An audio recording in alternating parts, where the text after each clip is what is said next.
How is everybody doing today? We have another podcast as we do weekly. This is Making Awesome Chapter 44 live. We have a new face. If you guys have been following us on social media, you might recognize her. You've seen a lot of her work, but you've just never been able to put a face to the copy? We have Julia with us. Of course, we are joined by Justin. I will let them introduce themselves, and then we'll get right into it. All right, I can go first. So I'm Justin. I am designer to time lapses to everything in between at 3D Musketeers, and will be starting my senior year of high school in a month. So we'll see how much time I have podcasts as well, but we'll figure out and keep hanging out. Hi, I'm Julia, so I handle all of our social media and a lot of our marketing. I am an intern and I'm going to be a senior at Loyola University of Chicago. So I'm majoring in advertising and fine arts, like studio art. So yeah, that's what I do. Cool. And you all know me. I'm the idiot that runs the show here. I'm Grant. I own 3D Musketeers, and I have a bad back. That's what most people know about me at this point. But yeah, as always, this episode and all of them are supported by 3D Musketeers. If you have an idea that you want to get out of your head and into your hands with full art-to-part rapid prototyping, utilizing technology like 3D printing, you can hit us up at 3D Musketeers. Our email's YouTube at 3dmusketeers.com. That's the public email. Links will be in the description, assuming I actually updated it, which I think I did. Pretty sure I did. But we had a hurricane come through. When? Earlier in the week, right? Yeah, so we're going to talk about some hurricane emergency prep. Going to do a little bioprinting. And apparently there's a question from our system about immortality. So that's I was confused. That's a thing. I was confused with that. But I'm sure we're going to be talking about Prusa Slicer and Super Slicer because apparently Super Slicer just dropped an update like a day after we film and shoot our video. They put out the paint on supports, and I talk specifically about how it doesn't have paint on supports yet. Well, that's kind of what happened with Prusa Slicer too, because 2.3.2 came out right after, and then 2.4 is like around the corner. Do you want to know? So 2.3.2 came out as we were filming. I didn't realize that. Yes.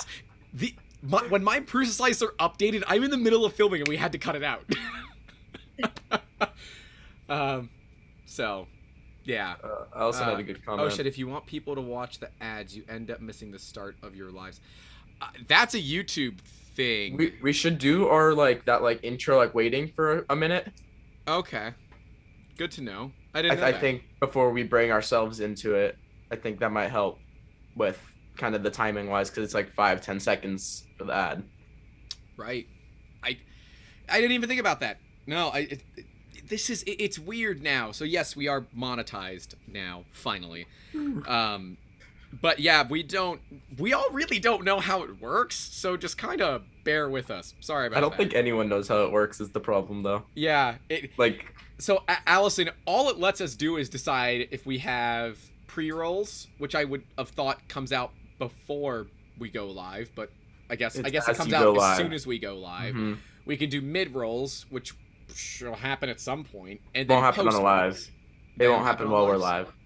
Oh, it's only if they're watching it after the fact. Well, if it does happen during a live, let us know in the comments, and we'll make sure to give ourselves an ad break too. Because remember, we also record this, and it goes live to audio only later on in the week. I keep forgetting to post it on Thursday, so it's been going live on Fridays. Because I'm like 2 o'clock in the morning. Damn it, I forgot. Now, and I thought I would have been better by now. Like, I can talk again without my own voice giving me a migraine, which I guess there's a lot of good jokes there, right? Oh Grant, now you know what it's like for the rest of us. But I am still pretty photosensitive, which is crazy to me. I had a meeting where I just had my sunglasses on the whole time, and I had more of the lighting off, and they're like, who is this Unabomber son of a gun sitting here in a meeting with sunglasses on. I said I had a spinal tap. They're like, okay, that's all right. We're all right with this. It sounds like how I felt when I got my concussion. Is almost is how this feels. Is how it sounds like it feels. The like headaches and. I've had photosensitive. concussions. Nah, I'd take a concussion over it. See, the thing about a concussion is eventually the pain goes away. Yeah, eventually, yeah. Like, 5-6 hours, it's gone. No. Mine was days like this. Mine was I couldn't read for weeks. Maybe you should look at what you're doing with your life, or I'm fine now. You're fine? Yeah. Yeah? Yeah. No lasting injuries? No. None that he's willing to at least tell us, ladies and gentlemen. Eric is telling us that most people start their lives a few minutes early, let people get notifications, click in and watch ads before they start. Okay, we can start doing that. So maybe we'll start like 5 or 6 minutes early, let everything occur. So, all right, hey, thanks Eric for that pro tip there. Yeah, I don't know, and the abysmal amount of money that we're making from YouTube just kind of hurts. But maybe by the end of the week we'll pay for half of an hour of video editing. Yeah. Really. Spinal tap apparently turns the bad side effects up to 11. That's right, it does. Yeah, and I'm still to this day upset that I did not know it was actually a spinal tap until after I filmed that vlog, because everybody in the company knows I would have milked that spinal tap joke for all it's worth. Like the Paint on Supports video, I made a spinal tap joke and the editor didn't catch it because he didn't know about spinal tap. So we actually pulled the video down because the videos go up a few hours early to get all their checks. We pulled it down to add in the spinal tap reference to re-upload it because I wanted to milk it. So I'll, it makes me feel a little bit better that I can make the joke in a video. Hey Nadav, how you doing, buddy? But I did make the radioactive jokes. I didn't, so we found out that it's not radioactive. Interesting. It is iodine, but it is not radioactive. So my back does not glow in the dark, unfortunately. So you didn't turn into the Hulk? You didn't get gamma radiation? Oh yeah, hulking it over here, baby. Justin, go add muscles to this or something. We'll do it in post. No, yeah, no hulking. Unless hulking out means you're stuck in bed with a disastrous headache. And this is the only, the generic Excedrin is what is getting me through life right now. Because finally I'm able to take Excedrin, because you're not able to take Excedrin for 72 hours, I think, after the procedure. So I kind of just had to deal with it. And then basically, 3 days after the procedure, Hurricane Elsa comes through. And I guess Hurricane Irma was so Hurricane Irma came through 3 years ago, I think. 3 years ago? I don't know. It came through a while ago. And at the last minute, it made a turn and came right for land. And all of us were just kind of caught, right? It was a Cat 1, then all of a sudden, it went up to a Cat 3, and it hit land. Right in Tampa Bay. And, caught completely off guard. We ended up boarding up my house with fencing, because that was the only thing you could get from Home Depot and Lowe's, because they were all sold out of plywood. Everyone got it for their windows. And the goal of I'm talking to two people that have never been in a hurricane. Yeah. The goal of boarding up your windows is to keep debris from breaking your windows. Yeah. That's all that it's there for. Your windows should generally be able to handle it, but if a 2x4 gets picked up, basically the plywood is an airbag for your window. And the people that put tape on their windows are morons. It does not do anything. If anything, it actually makes it worse. Because now your shards of glass are now stuck to each other and flying in your general direction. So we did not board up for this one because it was just a Category 1. But we did empty Amber's greenhouse. And when I say we, I really mean her. And I just kind of supervised. We pulled out one of the panels so that the air could blow through it without trying to knock it over. We moved the cars to the north side of the house. because hurricanes normally come south to north, and they spin counterclockwise from what we saw. Maybe they spin clockwise. I don't know. North side of the house is always the safest, and that's for hail, right? Because a lot of times they'll dump hail, and I don't want to come out to find broken windows and a car full of water. That's not fun. We pinned the garage, so there's locks on garage doors.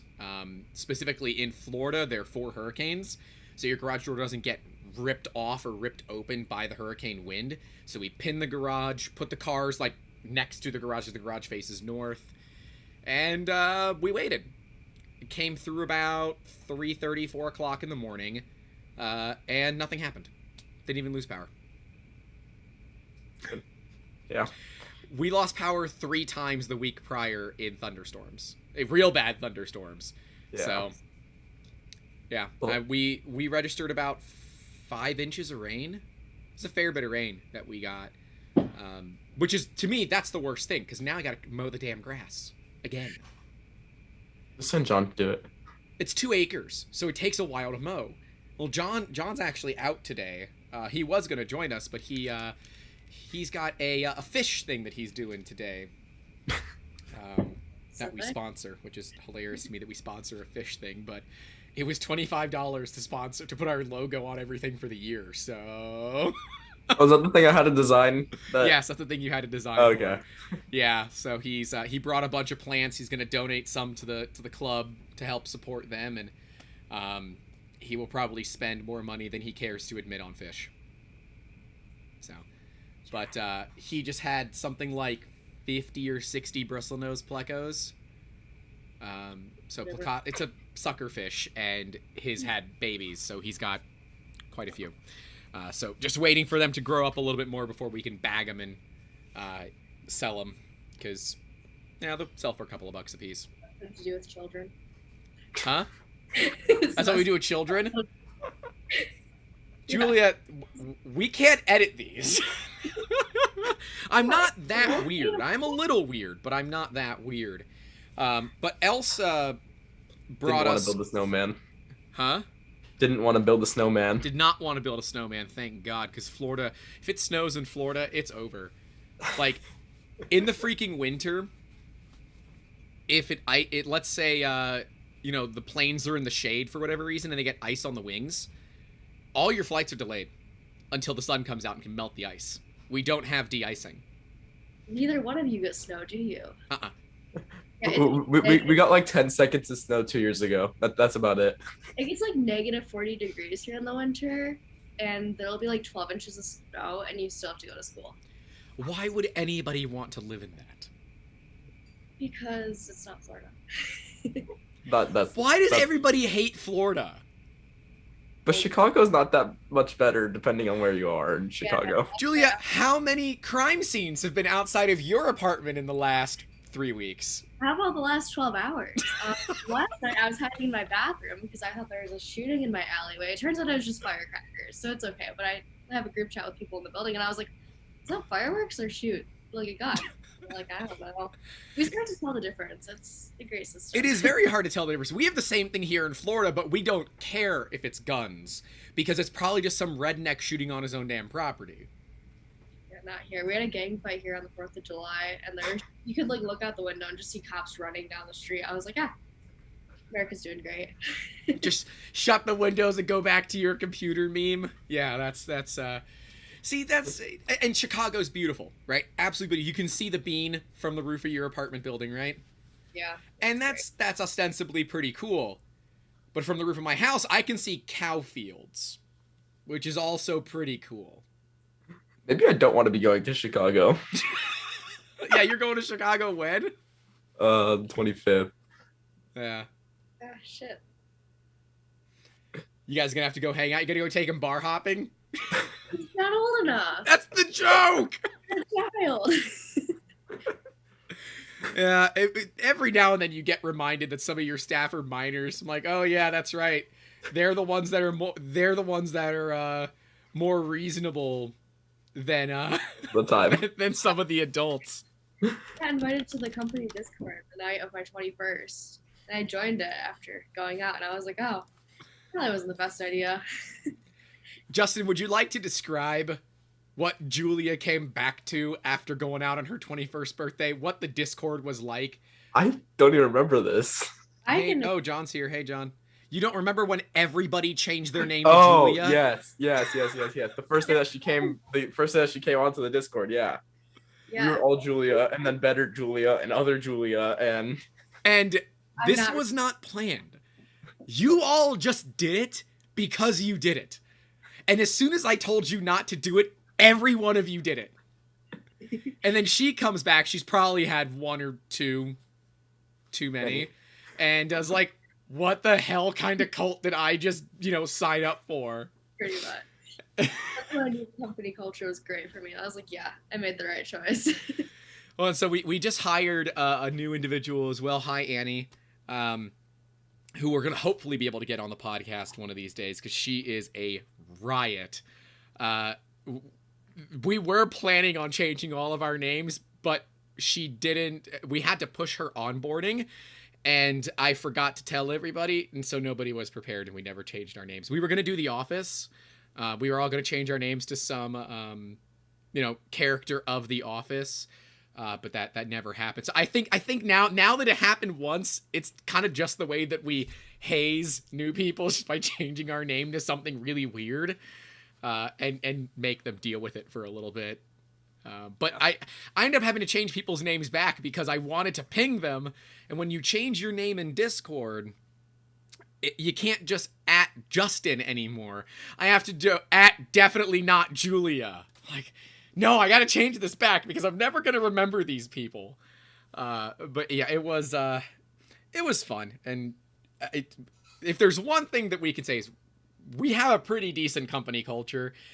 Everyone's like, oh, every business says that. No, like we're actually pretty cool with our staff. I mean, I ask a lot, but I think I give a fair bit of, leeway and time to learn, and because we're all learning at this point. I don't know. And I mean, it's not like we didn't meet by hanging out every Friday night for like 3 hours. And it's not like you almost got me in trouble for a federal crime of mail fraud. That happened.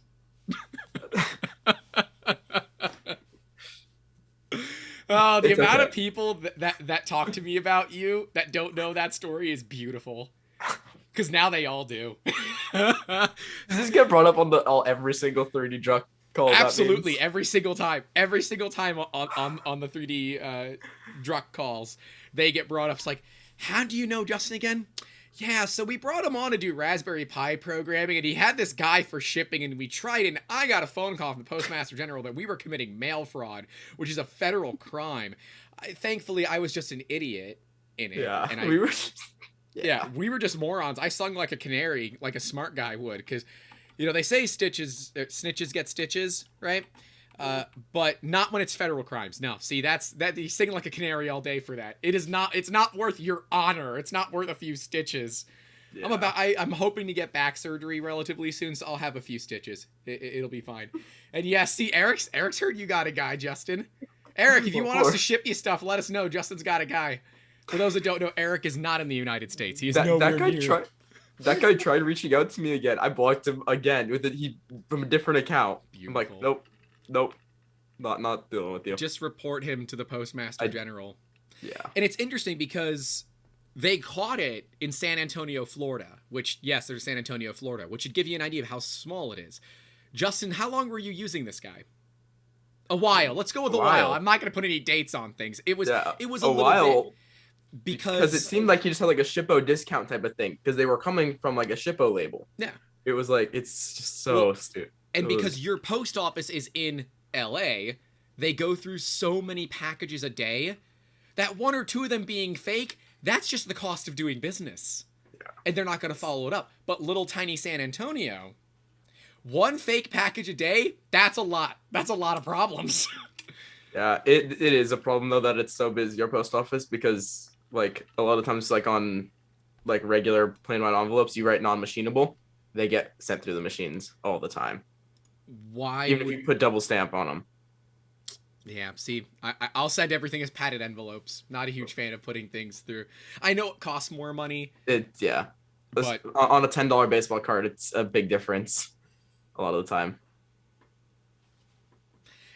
Make them pay for shipping. Yeah. But yeah, Elsa was crazy. I know I guess it was dumping a lot of rain up in the Northeast now, and they're having flash flooding problems. We're having those. Oh, you're getting hit with Elsa now too? Well, we got hit with Elsa. Well, my parents got it really bad back in Detroit, which I'm going back to this week, and like they were coming back from the airport actually, which somehow their flight didn't get delayed through this massive thunderstorm, but they couldn't figure out how to go home. It took them like, it's usually like a 30-40 minute drive from the airport back to their house, and it took them almost 2 hours because all of the like highways were completely flooded. There's people Just get a jet ski. freeways in Detroit. There are people Just that get a jet ski. Jet skiing down the freeways in Detroit. That's a very Detroit thing to do. Yeah. I think that's more of a Florida thing to do. Yeah. No. See, we have Death Metal Slayer guy that went out with his long hair and a flag during a hurricane. I have seen people do kayaking in like the gutters in the roads. And like I live out in the country, so I've seen like horses on the main road galloping down the road with a person on the back. I've seen that a few times. But I'm also surrounded by, cattle fields and farms. So, well, I used to be. Now there's 2 big lagoon communities that are going to incredibly encroach on our land, but meh, just raises our property value. So there's not really a bad deal there. But yeah, I don't. Now, to be clear, I only live like half an hour away from downtown Tampa. If you keep going north, you go south. This is how Florida works, right? The more southern you go, the more northern you're actually going. Okay. Until you hit Fort Lauderdale, then instantly it's no longer Florida. You're dealing with Miami, which, as far as I'm concerned, is an entirely different country all on its own. I love Miami. It is so much fun. The food is so much better too. Sorry, Cuban and Haitian food is just amazing. Yeah. But Elsa brought back kind of those memories from Irma, where we needed to up armor. Oh, hey, Rachel. Where we needed to up armor my mother's house, and we were dealing with wingnuts. So newer homes in Florida now have metal hurricane shutters. After putting them up, I never wanted to take them down. 1, because they just look really cool. You're basically bulletproofing your house, which is kind of cool. But 2, they rightfully suck to put up because the tools to do it are not sold in stores. So you have to buy them online. Well, in the event of a hurricane, you can't get them online anymore. So you're stuck spinning your damn finger around a wing nut to tighten it against the house. Because, of course, if you don't tighten it against the house, air can get inside and then rip it off like a parachute, right? So, yeah. We actually ended up 3D printing it. We made like 3 dozen overnight and distributed them into my mother's neighborhood. And I guess I got a text message that a couple of people were using them. So that was kind of cool to see them get used again. Like, those are the parts you never want to use but end up needing to use. But, in terms of hurricane prep, I think the one thing that like most people don't look at, and they should, is toiletries. I think COVID taught us all that having an extra pack or 6 of toilet paper is not against the law.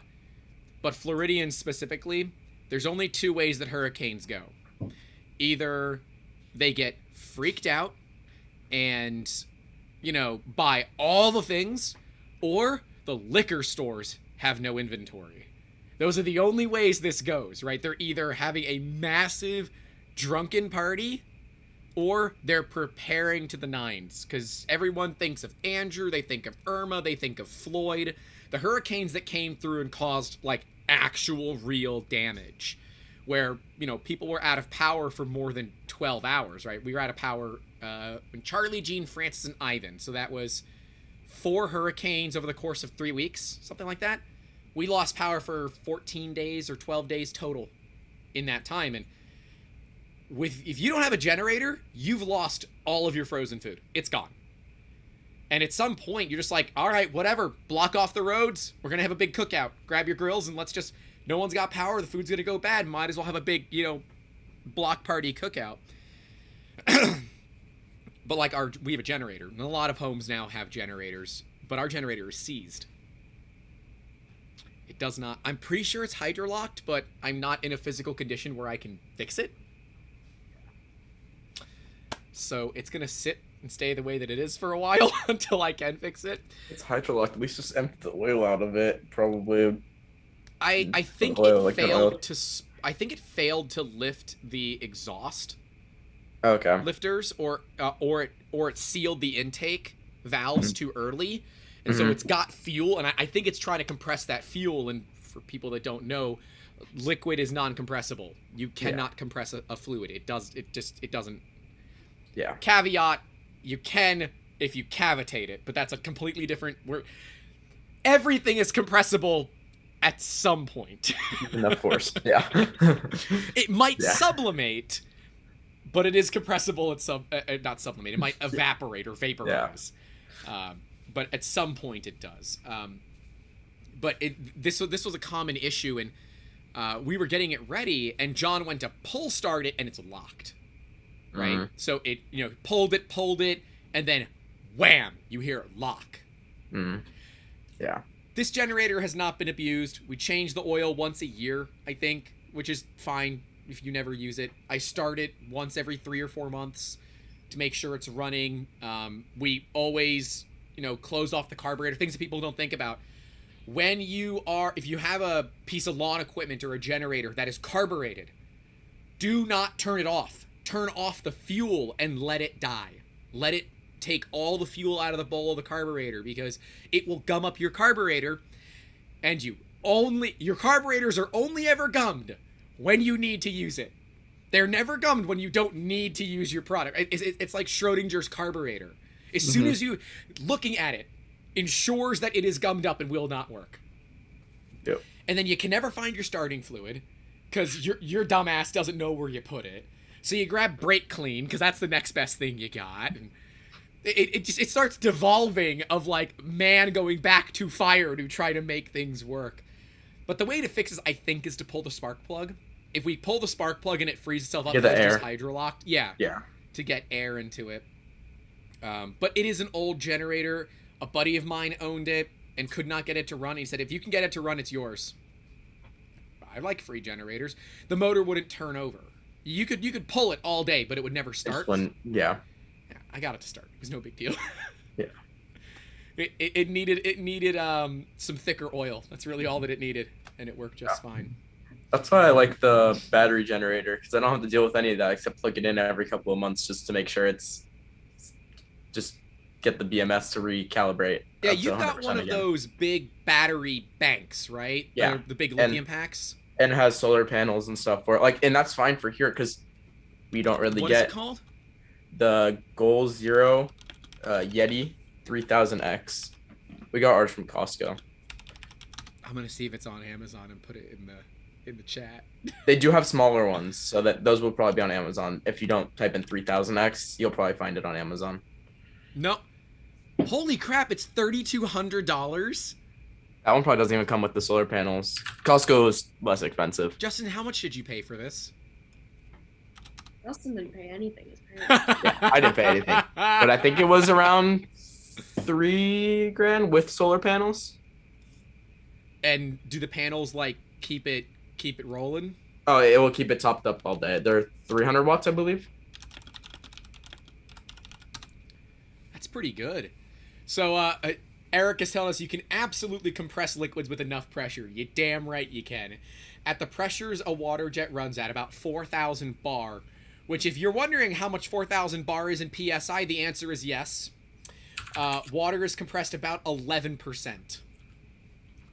Just to have a guy for solar panels. He is in California, so it could be Elon Musk. It is Elon Musk. I will give you my Tesla referral code. Of course you have a Tesla referral code. Because their solar is half the price of everyone else. Yeah, I wish they would have good rebates and discounts and stuff like that here in Florida. Because we redid our roof a year ago. It's when Amber and I have been dating, because the color of the roof is amber, and it's the joke. It's the joke that the color of the roof is amber. God, I remember when they changed one day to do a 2,000 square foot house roof. It was like 7 dudes one day strip it and replace it in a day. Nuts. That's not bad. You kind of have to do roofs this quickly in Florida because it just randomly rains for no valid reason. But I'm looking at these power stations. So they're just a bunch of 18650 lithium batteries, right? I think these ones are LiPo, or they're Life, L-I-F-E. Life PO4, L-I-F-E P04. Yeah, I don't know the exact chemical makeup. They don't like talking about it that much. Eric, of course, gave us the conversion. 4,000 bars, about 60,000 PSI. So my answer of how much PSI, and the answer is yes. That is still a correct answer. I would like to point out that is still a correct answer. Oh, they do have a bigger power supply, but it's expensive. I do want to get a water jet one day, just for the sole purpose of being able to cut, because we have a CO2 laser, right, which will cut through most organic materials, non-metallic organic materials we can cut through, up to... Right now, with where the laser's at, about a 1/2 inch. Brand new, that laser was good for 3/4 all day long. And I laugh. Evan and Caitlin, which is a great YouTube channel. If you guys don't know about them, it's a great YouTube channel. But you should also subscribe to ours and give this video a like, because we brought on someone that you've never seen before. That's kind of cool. That deserves a like. The cat's not here because Amber's in the house, and that means the cat's going to hang out with Amber. So I can't help you there. But we got Julia, and Julia has guinea pigs. I do. They're sitting right here. I haven't heard them, which is crazy. Yeah, no, they're being really quiet because I haven't fed them yet today. They do this really cool thing because I'm in a studio apartment. You can see my fridge like right there, and the guinea pigs are right behind my computer. And whenever I open the fridge, they just start screaming as loud as they can. I do like the roof that it's all metal, but does it reflect quite a bit of sound? No, I can't hear much here. I've heard like one thing. See, I'm in a brand new building, so only like 3 people live around me. More than half the units are vacant, so I really don't know how much that sound travels, but it's not bad. What about echoing in your own apartment? I haven't noticed it at all. I mean, I'm not very loud. It's just me. I don't make noise half the time. So. Was that somebody's phone? Yes. I think it was hers. Oh, okay. I'm like, what the hell is that ding noise? I heard it a few times. I didn't know what it was. But yeah, it's well, I just want more fun tools, realistically. Like, I'm like, I'd like a lathe. I could do some really dumb stuff with a lathe. Then I'm like, but I don't have a lot of room for plasma lathes. cutter? If I'm going to do plasma, I think I would get a welder first. Yeah. Because I own a stick welder. I have never used it. It is an old Sears transformer stick welder. So that thing is going to last. I mean, it was probably 50 years old when it was given to me. Yeah, multiple lifetimes. That's one of those tools, literally, they don't make it like they used to. Because big iron, copper transformers like that, no one can afford them anymore unless you're the power company. But there's a whole like welding school locally through PHSC, which is Pasco Hernando Community College. It's got a 3-year wait time to get into their welding program. Wow. Crazy. I'm like, Harbor Freight's got like $1,000 welders that can do MIG, TIG, and stick. But I want us to get to a point where we're doing more maker-related videos, because then I can just write off the cost of the welder. Allison says she's going to have to catch up later. She's traveling. Signal keeps dropping out. Have fun. See you later, Allison. It was great hanging. Safe travels wherever you might be going. Take care. Welding and metal work, like, I can do woodworking. I was trained under a classical master woodworker, so I can do basic woodworking. But woodworking is fun, but like every YouTuber has done, let's build a table together. But very few of them are integrating metal parts, wood, as well as 3D printing. It's like on the new sets, we're integrating 3D printing into the main sets as like functional pieces. We gotta hang some lighting to, light me up a little bit better. and a little more evenly. Well, the lamps that we bought from IKEA, the hanging lamps we bought from IKEA, their cord holders are way too weak. So I already designed and printed some holders for the cords, right? So I can wrap the cords up, hang it on the hooks that we've, just screwed into the roof of the garage because it's wood. And now the lights will hang. It's great. But, like, that's now, of course, there are other solutions because you get a bigger eye hook and it would fit into it. Yeah. But having the technology available allows you to produce a more customized and purposeful solution that you wouldn't get otherwise, right? And it's the same thing. Like, we have hangers for Amber's greenhouse.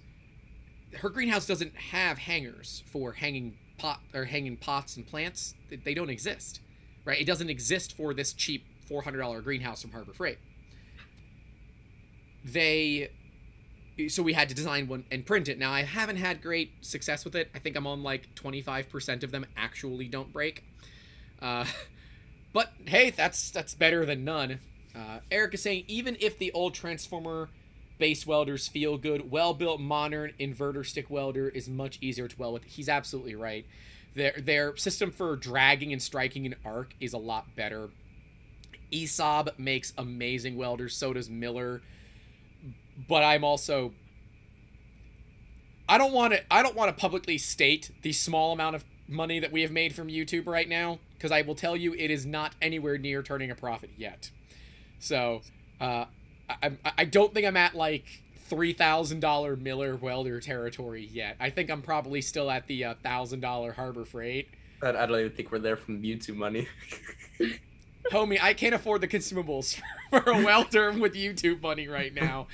But I would say this is probably the worst problem dealing with the spinal tap and the back injury is how slow going the new set building is. Like, it's maybe a month ago it was about a month ago that we had people out at the house, 6.5 people total. I was the half person.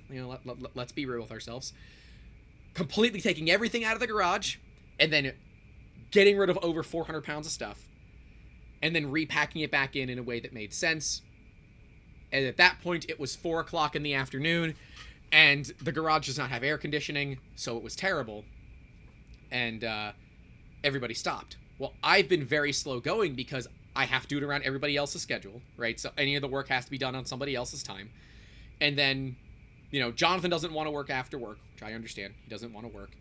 And Amber doesn't have as much experience with a lot of the power tools. So then there's, the training involved, which is fine. She's getting really good, which is, like, troublesome to me. She's picking up this stuff way faster than I expected. I have it in my head of, all right, these are what we need to go through to get her very proficient, understanding, different settings on the tool. No, picks it up like that. I'm like, well, there goes my entire plan. I guess we're going to be done with this in 20 minutes instead of 45, but hey, I'll give her credit. And then it's like, okay, well, we have these nice sets that we can use, but the things we want to do on them, I still can't do. Like, I've got an Ender 5 Plus sitting in the garage right now that needs work, and I'm doing it like for really cheap for the guy because I want to film videos for it. But to do the videos for that, I've got a bunch of stuff I have to do an unboxing video of first. All the stuff from Press Reset that we bought that I still haven't done the unboxing for. So I got to do the unboxing. Then we got to set up all the stuff that we got from him. Then we got to do there's all these different things, and all of it, because it's so heavy, requires other help for me. And so it just, time and time and time and time. So, bit of a bummer, but it is what it is. So, just trying to figure things out, I guess, right? I don't know where I was going with this, but welders and fun projects. I'm hoping that in the next year we can have our own, like, building, a 3DM building would be cool. That'd be nice. Maybe we'll get lucky and we can get it 3D printed. I mean, it's a possibility now. I do know a guy. I mean, I know guys too, but you know what we don't have is we don't have the code, right? Because of wind ratings, because of hurricanes, because of tornadoes, because of natural disasters here in Florida, 3D printed concrete is just not approved. It's not approved through UL and some of the other regulatory bodies for this kind of thing. So Yeah, we were talking about that on the build volume group because like in California, if you don't have like for a concrete building, you kind of need like pre-stressed rebar in that. But earthquakes, for those that don't know.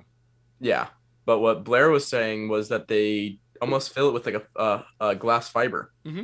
Yep. So similar to what we do with normal 3D printing, and we have like carbon fiber nylon or glass filled nylon. It's almost that same technique to be able to get those inner layer strength with the fibers that right. And so let's back up real quick on that, because with normal FDM 3D printing, fiber filled materials are not stronger. They are not stronger. They are weaker. And I know you're like, but Ferrari uses carbon fiber. Yes, they use woven carbon fiber. Yeah. That's a weave. Yes. Yeah. And weave for carbon fiber is way different than just like shredding up carbon fiber and throwing it in with your plastic. It makes it more stiff. It makes carbon fiber in the way stiffer, and like nylon without it is nylon without carbon fiber is such a pain in the ass to print. Yeah. And nylon with carbon fiber is slightly less of a pain in the ass to print. Yeah. You don't even need a heated bed for it, as Markforged does. They don't use heated beds. No, really? They just have like a nylon G10 like. Oh, okay. So it's a sacrificial build surface. But no, all you do is put glue stick on it, and that's it. So you're telling me an $18,000 Mark II needs glue sticks? Yep. Beautiful. Love it. Eric will probably know better, but that's my understanding from. I mean, it's funny because I want a Markforged, and I think we could make a business case for it. Julia, actually, you've been doing some research on Markforged, haven't you? I have. It's been very interesting. It's like every single time I start to do something, I'm like, so what's this thing again? I'm pretty much dumbing everything down to terms people like me can understand. But that's perfect, because that is kind of what we need, and that's This is my reasoning for having marketing people, by the way, is literally at some point your knowledge is at a point where you cannot adequately talk about it to the average everyday person. So you need to have someone that knows how to talk to average everyday people, that can learn your industry, but only needs to learn what they need to learn, and that's it. That's why marketing people are so important. That and the whole marketing reason. And running the social media, because let's be real, a lot of engineers don't have the social skills that marketing people do. Amen to that. And I am not an engineer. I just hate social media with passion. I don't mind, like, YouTube for me is fun because it helps me, like, you know, really like educate and empower people. But like Facebook does nothing for me. Instagram, I don't even have a personal Instagram. None of this does anything for me. YouTube is fun. Okay. Apparently Eric is saying you actually don't need glue sticks. The bed is great if you just clean it well, but in practice glue stick is more practical. And not only the Mark II, the X7 does the same thing. The X7 is a $70,000+ FDM printer. Now, it does have Blacksmith in it, which is one of the coolest softwares that has come out in 3D printing that everybody is sleeping on. And I do not understand, like, if Free Float from SLM can get so much press and publicity, why didn't Blacksmith? For those that I don't really know what Blacksmith is, yeah. Blacksmith is on X7s and the Metal X's, and from my understanding of it, it basically is constantly looking at your part as it's being produced and taking data and features from it.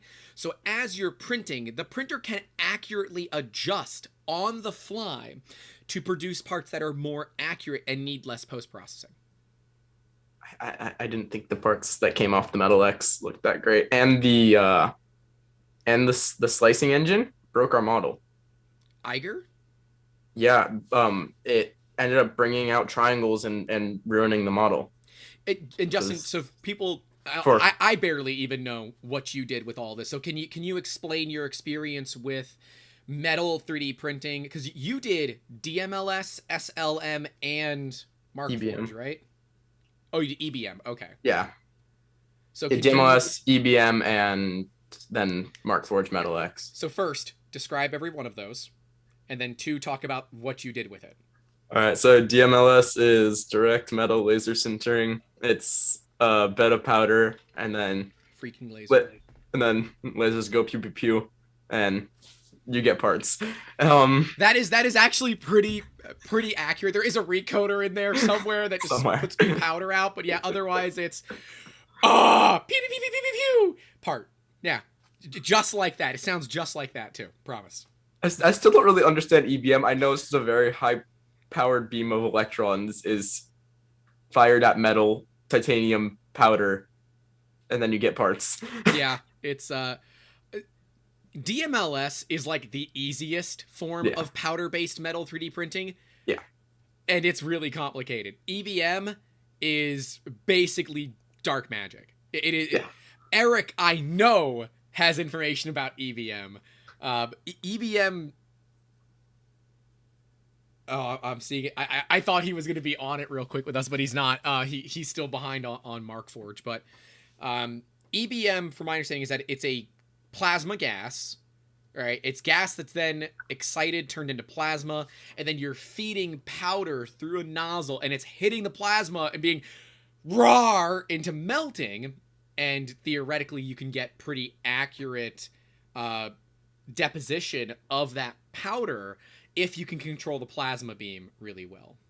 Eric, I'll send you the pictures of the part that ended up getting screwed up from the Metal X. It wasn't the printer's fault, it was the slicing, because you could see the triangles on it. Well, and he's saying, so we gotta read the comments. Remember, we have audio only. He said, sure, the Metal X parts aren't as impressive as DMLS, EBM, Atom. I don't know Atom. Damn it. Atom is really an FDM process, so it is like saying FDM parts aren't as impressive compared to SLS. I have seen some very impressive FDM parts. I thought the parts looked really great metal-wise, but there was issue. I'll just have to send you pictures. It's hard to describe what happened with it. The surface finish wasn't there. Yeah, because we were getting the triangles to show up, because we had to export as STL. Yeah, and the STL I sliced in Prusa Slicer was fine. We put it in Eiger. It just didn't come out amazing. This is why I love having Eric on Eric, you need to come on an episode of the podcast. We need to get this scheduled. He said, EBM is a vacuum chamber where everything happens. And in the top, you have an electron gun, just like an old CRT TV, but way higher power. And the whole build chamber is heated to hot. Yeah, because they heat them up to right before the metal would be melting. Right under the melting point, right? And then just exciting it a little bit farther melts it. Julia, to give you an idea, these printers cost more than your rent for multiple years in your downtown Chicago apartment. Sure, you could probably buy my apartment with how much it costs, right? I mean, the good metal machines will run $1 million plus, upwards of 5 or 6 million. The good ones will run that high. Yeah. But I would hope that your Chicago apartment building in downtown costs more than $5 or $6 million to make. Yeah, but just the unit, probably. Well, mine's less than $1 million easily. I would hope that a studio apartment in downtown Chicago costs less than $5 million. Okay, but we just built a brand new building next door to mine. So my building and the building next to mine are both brand new buildings, and the building next to me, for a 1-bedroom apartment, it starts at $1.5 million. Julia, you can get a gorgeous condo on the beach overlooking the water in St. Pete for $1.5 million. Florida. You could be living on the beach in Florida for $1.5 million, or you could be living in downtown Chicago. I live on the beach in downtown Chicago. Kind of walk from it. Our beaches are nice. Okay, both of you are gonna be like your whole ocean versus. We have an ocean, yeah. I have an ocean. I've always been the Great Lakes. I've never been an ocean. Well, I like the ocean, obviously, but so many people on the East and West Coast are like, "Oh my God, lakes are not beaches." Like they are. Yeah, but the water's cold here is the one thing that I don't love. in California. The water is not that warm. I don't love the sun. Why do you live in Florida? Hell. Julia, have you ever seen me on a call outside? Yes. Not on a After call for videos. you were behind on filming the live stream reminder, you were outside, sitting at your car. In my car. Outside. But yes, you're right. Oh, that's right. There was one that I did outside. That's right. There was one where we were definitely way late on it, and I totally forgot and had to do it after a brunch. Right before the live stream was about to occur. Or maybe it was the day before. I don't know. I think it was the day before. Yeah, yeah, okay, that's fair. But it's funny because it's been relatively decent here. It's 89 degrees and partly sunny, according to my computer now that tells me these things. It's toasty. Yeah. How hot is it there, Justin? Hey, At Jay, the moment is 86. Oh, okay. The high is 93 today. Our high is up there too. I do live in a valley though, and that makes it way hotter. I'm up on a hill, so we get nice breeze, and we're still getting wind from the hurricane. Yeah. Or maybe it's just residual. I don't know. It's been really breezy lately. But it is less than a 30-minute drive to the beach for me. It's nice. About 45 minutes for me to the beach. It's about 2 for me. Huh? It's about 2 for me. 2 hours? Okay. We're having a hard time hearing you, especially because Justin is so much louder than you. Oh, I don't know how to change it. No, it's only 2 minutes to the beach. It's nice. I went for a run yesterday to the beach, and Chicago has this really fun underground road system that is impossible to understand. If you've ever gone to Chicago and you've accidentally ended up in it, you could end up underground for like an hour just trying to figure out how to get out. And that doesn't sound like fun. You know, it wasn't. My phone died, and I was like, oh, I'll just cut through this little way. No, I accidentally went for 6 miles when I meant to go for 2. It was not great. It's Chicago saying, keep running! Come on, you're a city girl. You have to get used to it, right? You have to get used to running away from crime, so they're just helping you out. Yeah, exactly. I was going fast, too. I saw all the tourists, and I was like, oh, man, I don't want them to see me. So I just... Gotta go fast, right? Oh, that's a meme I thought people were gonna laugh at, but that's all right. That's all right. You know, and so that's a good segue into bioprinting because, yeah, if we had good ways to print, you know, body parts, we could be able to effectively turn ourselves into marathon runners with, you know, better muscle. We could use stem cells to repair any damages that we have. But you know what? Real quick, before we get into bioprinting, we had some questions that I totally forgot to look at, so I'm gonna look at them right now. How was your experience, Hurricane Elsa? I went over that, so we're good. What do you wish you would have had more of? What? I'm assuming this is like, you know, for prepping for Elsa. Oh. What would I wish I would have had more of? Time between the spinal tap and the hurricane would have been great, so I would have been able to help. What 3D printed tools could you have used in an emergency circumstance? Have some really cool tools for this. So, obviously the wing nut driver that's 3D printed, amazing. Love them. Did you post those on Prusa printers if you have the design? I gotta find it. It's somewhere.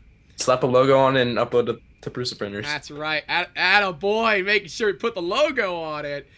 But like tools for emergency circumstances, everybody should have things like spare batteries. So like batteries for your phone. So like this is a 30,000 milliamp hour, so it's 107 watt hours, but it does power delivery. So you can't bring that on a plane. You can't, but we've never had issues with it so far. It's close enough. Yeah, like unless they're gonna test it, there's a little like, you know, decal that says 107, and I can just scratch that off. Oh, most of them don't even say the watt hours on them. Yeah, this one says 111 watt hours. I wonder if it's gonna focus on that. Probably not. Wow, it totally did. Yeah. Look at that. Yeah, so it's 111 watt hours. I'll put a link to this in the chat because this is honestly one of my favorite battery banks. It's awesome. Yeah, I want to get one that's power delivery so I can power my soldering iron. Of course. That's what the geek wants. And my camera runs off of power delivery. I hacked together the cable so I can run my camera off power delivery. Well, that's cool. Man, there are a lot of options for these. So, 3 outputs and 3 inputs on this one? Dang. So the first link I'm gonna put in the chat here is going to be for the exact one that I have. I've had it, we purchased it December 2nd of 2019, since, it tells you that stuff. Let's see. That's the first one. And the second one, this one you might want, Justin. It has like a screen and more inputs and outputs. I can't spend more time with you, Grant, because you make me buy stuff. Yeah, no, I'm a bad influence, and I'm going to provide you with Amazon affiliate links to make it happen. Eric says, so now we're getting to transhumanism. I don't want any judgment. You saw the title of this podcast before you decided to watch. You can't judge us at this point. Jay says, isn't El Sagan? I'm in Washington, North Carolina. The worst we got the other day was just wind. Surprisingly enough, there was plenty of milk and bread, I'm assuming, still in the stores.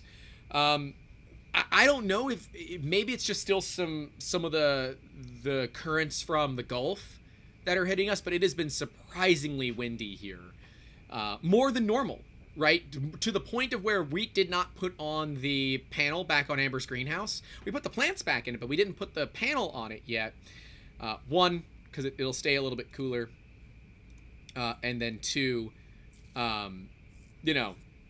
helps it not get carried away. Eric sent me some pictures of his EVM printer and some prints. I don't think we can show them, but I'll put them in our private company chat. I think I saw the cube. You saw the cube, yeah, but you didn't see these. But yes, those battery banks are awesome. It can do 5 volts, 3 amps, up to 12 volts, 1.5 amps, so 18-watt power delivery. Which Eric said it's not EVM, it's LMD. Oh, his is LMD. Sorry. Thanks.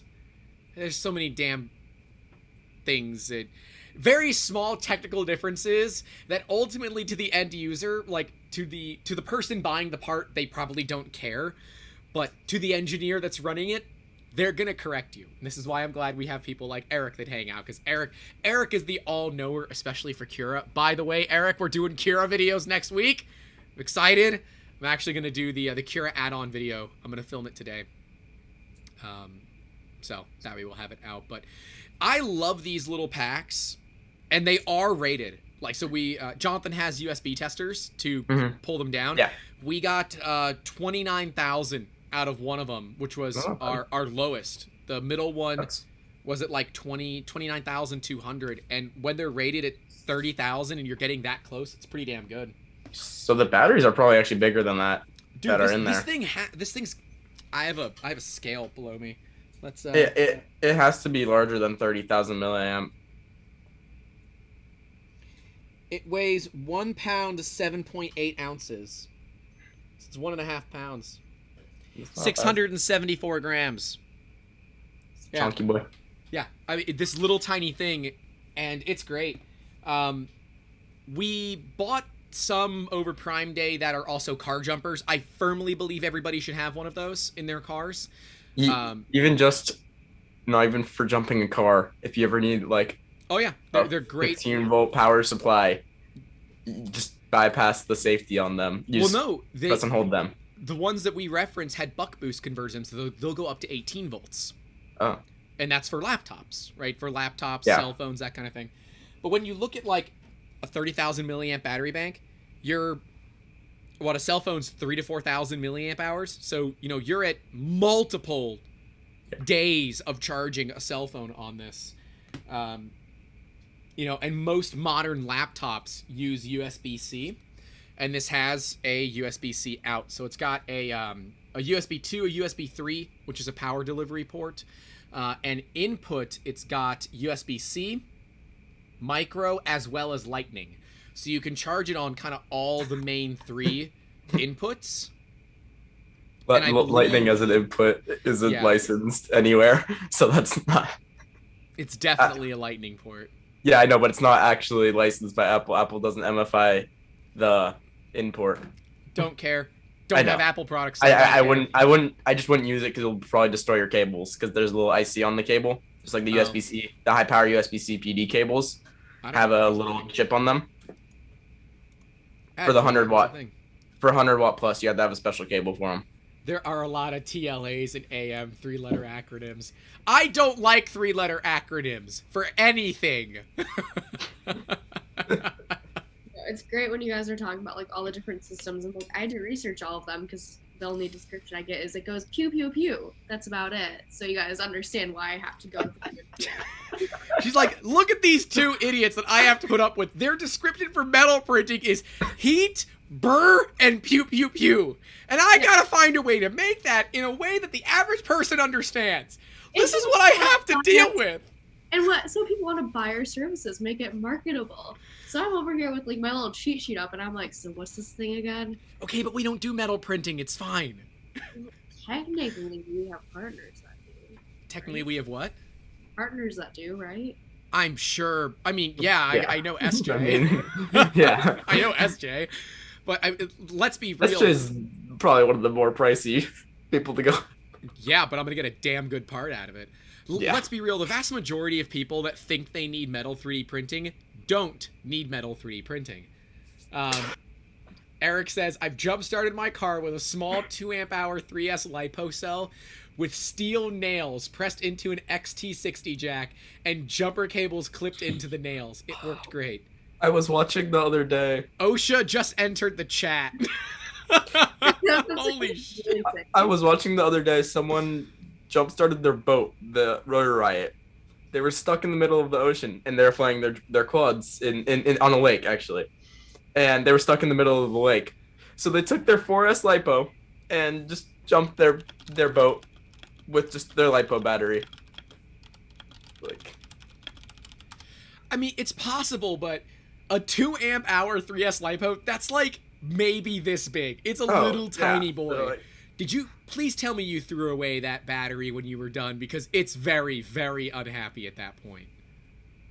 I'm also like imagining Eric over here stabbing nails into an XT60 connector and then jumper cables on that, when all he really had to do was just wait for another car and use the damn jumper cables.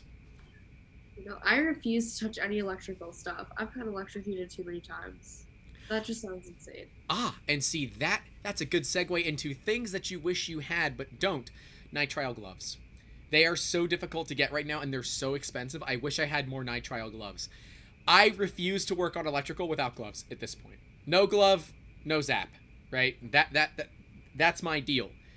So, like, we were doing some electrical work in the garage. I just was changing out an outlet that had a single plug on it to one that had two. I'm like, I know it's dead. I got a hot or not. I can tell you a non-contact voltage detector. They're called hot or nots, all right? And if you rub them hard enough on your skin to create enough static, it goes off, and you can make the same stud finder jokes. So, come on, that's worth it just for the price of admission. Yeah. But I'm like, I can tell you that it's dead. The wires are dead. But I was not going to do the outlet swap without wearing gloves. Because I said, I have been zapped one too many times. And it's 120, so it just kind of buzzes and hurts a little bit. Yeah, as long as you don't hold it across your, where it's going across your chest. Yeah, it just makes your hand tingle. And even if you do, AC has a much lower chance of actually hurting you than DC. Yeah. DC will cause your muscles to contract, and you're stuck. You won't be able to get off of it. AC is buzzing. Just buzzes at 50 or 60 hertz. In the US, it's 60 hertz, so 60 times a second. It's on and off, on and off, on and off. In the UK, it's 50, but it's also 200 plus volts in the UK, where it's only 120 here in the States. Yeah, DC kills you. AC pisses you off, DC kills you. Yeah. That was... My freshman year mini fridge in my dorms would always electrocute us. Oh. It wasn't grounded good then. Your dorm might not have had good grounding. And I'm going to put out there, because I'm sure my dad is watching this, dormitory is no longer the correct term to use when it comes to describing college life. Now, if it is, singles Okay, Nadav says AC or DC will kill you. Yes, anything will kill you if you try hard enough. All right? If you put the try hard pants on, I can go, lick a pole pig, and that's going to kill me too. 13,000 volts at God knows how many amps. Yeah, that'll kill you too. All right? I'm saying in general, you have a much lower chance of dying on AC than you do on DC. Okay, just gonna move on from this, but dormitories are the traditional like two people in a very small like studio apartment size or smaller, no amenities whatsoever, community bathrooms. That is the standard dormitory. Colleges are now moving away from that into more of a residence hall scenario where you have 3 or 4 people living in an apartment style where they have some amenities, they have their own private bathrooms. That is a residence hall. And I can actually reference some scholarly articles about this because I am very petty and have done it before, and referenced, because it's a thing, right? Colleges care a lot more about student lifestyle than they used to, because if they can't provide students with a good, not just education, but living scenario, they'll just do it online at home, and colleges get less money that way, right? They can't take, money for being on ground if you ain't on ground. Now, they'll probably charge you more for going online because America, but, the amenities matter. If you're wondering about amenities at colleges, my dad talked all about it in the Father's Day episode of the podcast. I still think it's one of the best episodes to date. It was just so much fun to have my dad on.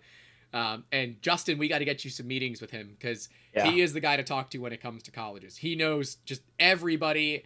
I would promise you that every single college you want to go to, he likely knows someone that's there and can either make it so when you go and visit the college, you have a lot of fun, or people pick on you the entire time for your poor choices for shipping companies.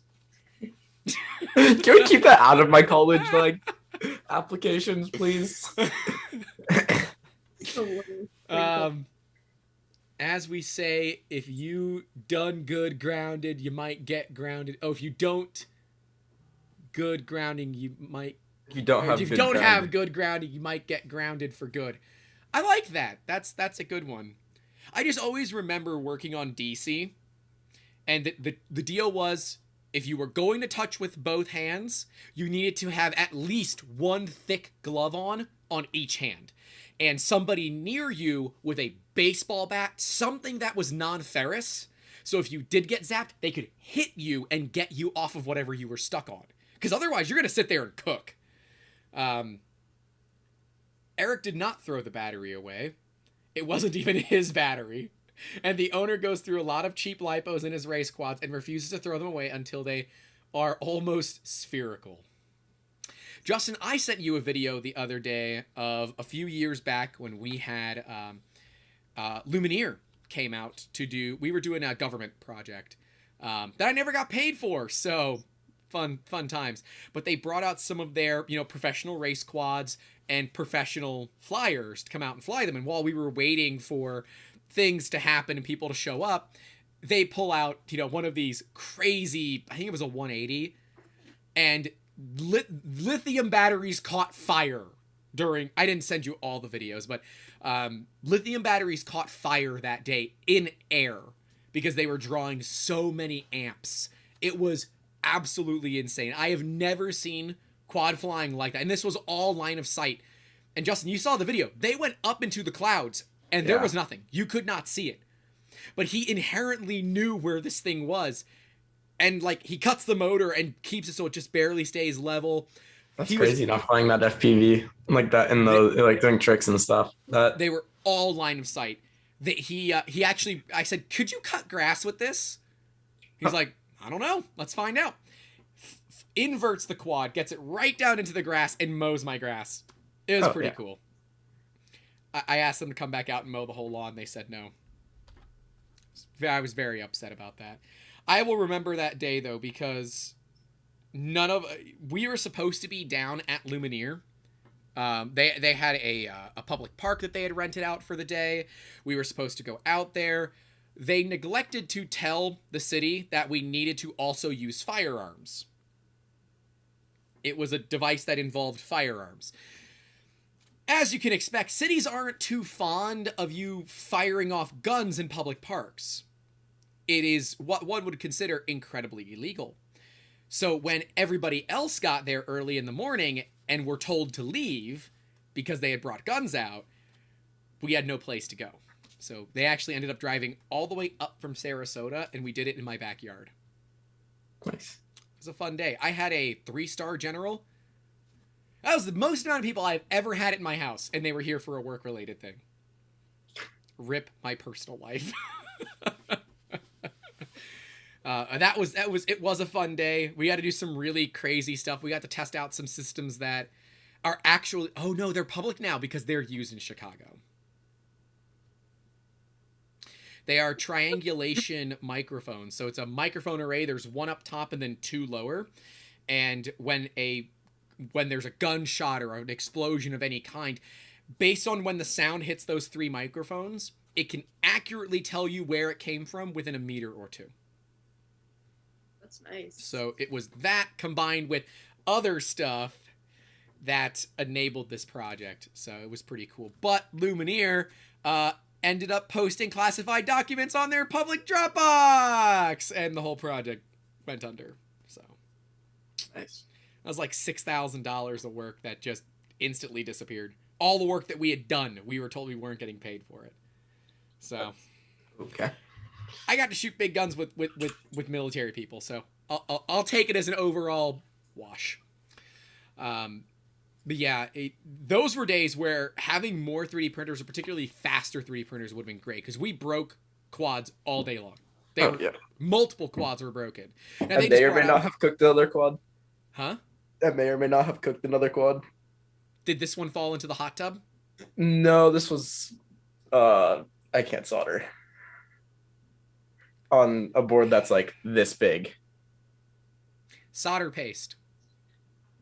It was the battery lead, and I ended up hitting one of the chips, and yeah. Oh, did you bridge some lines on the chip? Yep. It still flies, but I don't have any control of the video transmitter anymore. Oh, so get an offboard. It's this big though. You don't have weight. The offboard transmitter weighs as much as the quad. Yeah. Oh, I'm so sorry. You're not gonna have FPV on your micro tiny whoop quad. Oh, Justin, that's just gonna be so hard. I know. It's gonna be so hard. I am so sorry for your loss. How much is a new board for that? Like $30? Like 50 or 60 almost, actually. Oh, that's actually more than I was expecting. It ends up being cheaper to buy a new quad completely. That's the problem. It's the same problem I have with cheap 3D printers. They become so incredibly cheap that it does not pay to fix them. Like, Brad needs to come and get this broken Elegoo Mars from me, and I'm going to give him a screen. We're going to do a video about replacing the screen, because now I'm fully vaccinated. Brad is fully vaccinated. So now we can do videos. It'd be really cool to have Brad on a video. I'm going to have to lower the table, which will be funny, because Brad's considerably shorter than me. That's funny. But to do a video on replacing an LCD screen on a resin printer. Because I see it. It is sitting at the corner of my office, in the corner of shame, with the Solidoodle press and the other broken printers. The quads are like $80 for a whole new one, and it comes with 2 batteries. Or a new board is $60. And I would have to resolder the battery lead again. And I'm not doing that. So. Yeah, Julia, electronics, no fun. I did get to talk to a guy that's doing an open source pick and place machine. That's pretty cool. Like $1,800 from them. But the kit, if you build it yourself, like source all the parts, since it's open source, like $550 for a 18 by 24 inch pick and place machine. This is with Lucian and the other Justin. Yeah, Lucian. I'm working with Lucian and another guy from the Druck Call to be engineers, but Lucian wants a lot of money. Mm-hmm. But he's very. Lucian is very good. His and he's resume, had other very, very, very, very nice jobs. Yeah, his resume is public. He used to work for Mark Forged, Form Labs, and There's one other company that I forget. But yes, big guy. And yes, for those that don't know, we are hiring. We are looking for more engineers because some of our engineers are still in high school and are going to be unavailable come the school year to some extent, more than they are now. And so we are going to be looking to bring in more people as Julia also finishes up all the cool marketing material as we start doing more B2B sales because, oh yeah, producing YouTube videos is really expensive and is costing us a lot of money a month. Julia can become an engineer. That's the solution. Oh, yeah. Nadav really wants us to get DevOps, and I still don't know how DevOps can be useful to us. I like how there's not a single person on this call that could tell me. He's always like, you need more DevOps. We don't have DevOps. I think Alan would be the closest thing to DevOps that we have. But yes, Julia, we should get you Fusion 360 and teach you to be an engineer. Yeah, totally, because I can understand more things like that. It's I bet you could do it. you can do it. If you can do Photoshop, you can do it. Fair enough. It's Just I have the energy to. I think Photoshop is harder to me. It's horrible. It's like every single time you do something new, it's like new tutorials. Well, because it's always different on Photoshop. Like Premiere stays pretty consistent on their stuff, but Photoshop changes every other day. It's worse than Fusion's updates, Grant. Oh, but there's a new Fusion update that we're going to do a video about. We're going to do that for next week. Yeah, okay. Yeah, someone was showing me that yesterday too. I was like, it looks different, but like, because, oh, go do Mesh Mixer. No, this turns STL files into parametric models. Yep. David sent it to me. I watched the video. I haven't watched the video yet, but I know we're going to do a video on it. I mean, that's almost how NTOP works. NTOP, the software that if you have to ask how much it can afford, how much it costs, you can't afford it. If you do that class, you get a free trial for like a year. How much is the class? Free. Send me more information about that. I sent you the link. It has all the details on there. Man, I don't remember. It was like 1 o'clock in the morning when you sent that to me. I had to be up in 4 hours or 5 hours. I had to leave the house at like 6:15 this morning. I didn't have to.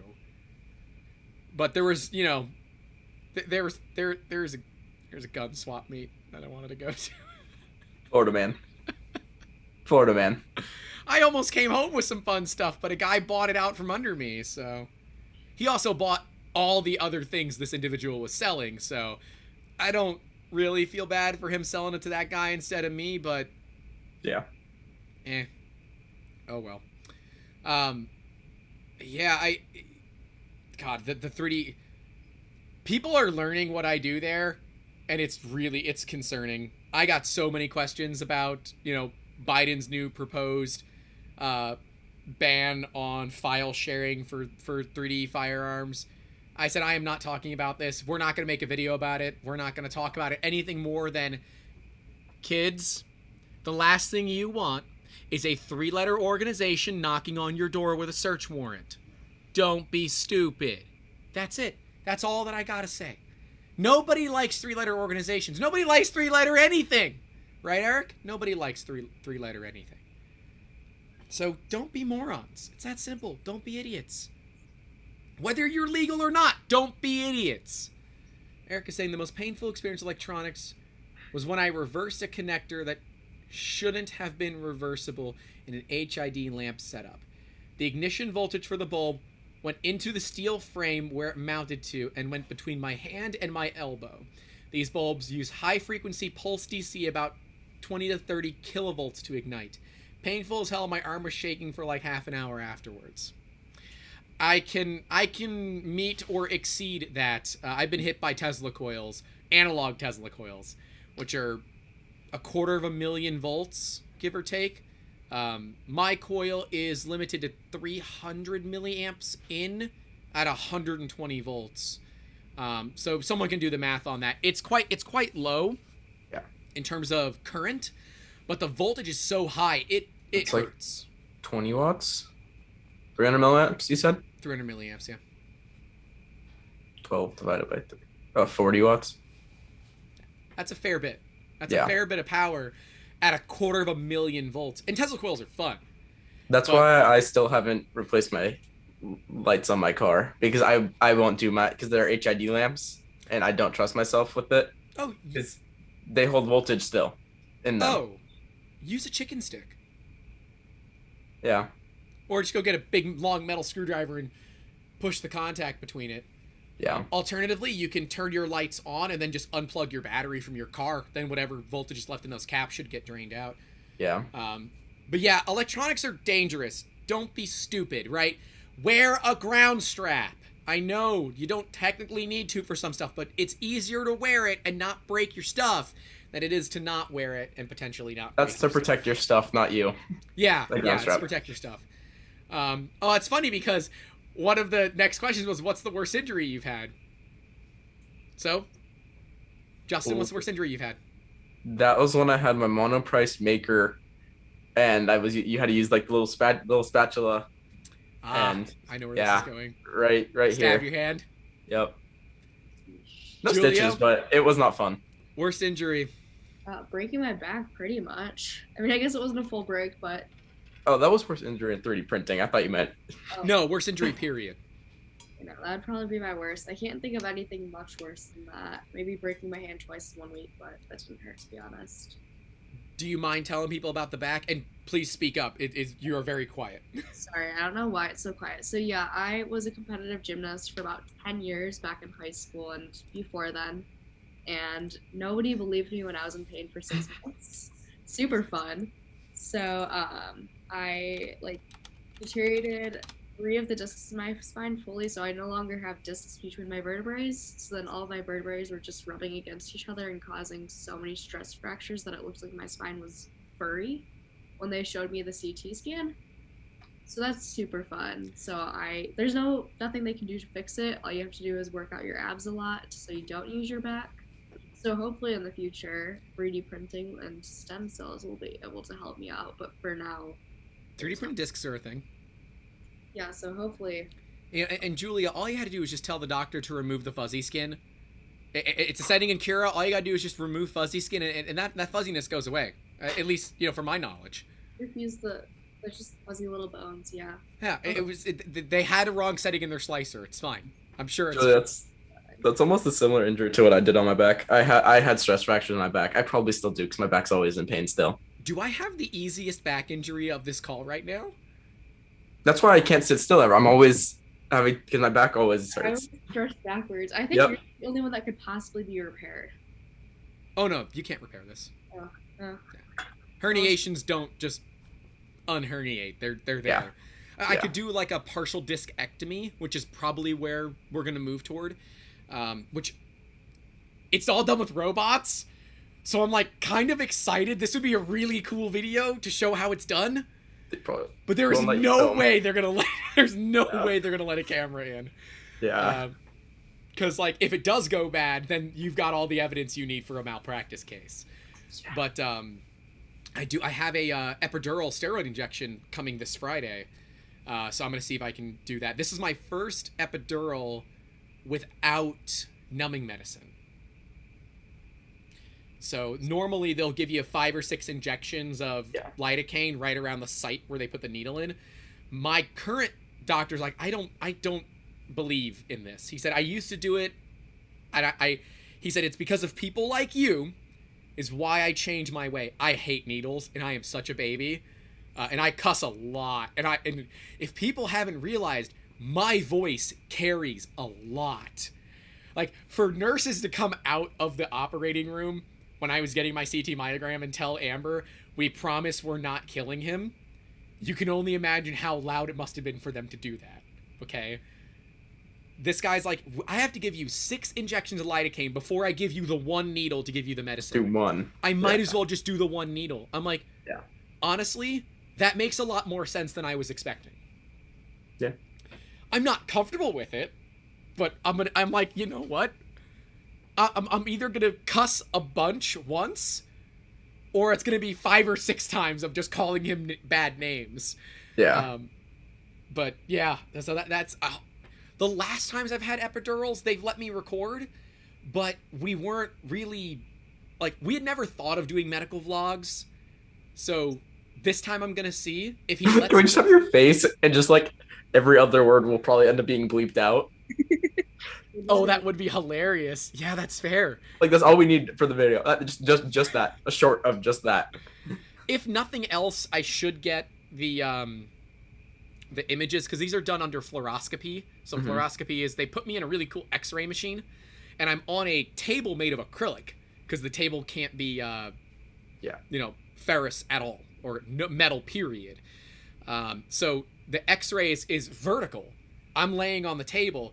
They take a picture to see where the needle is at. They move the needle. They take a picture again. They move the needle. They take a picture. And eventually they get to where they need to be, where they can hit me with the medicine.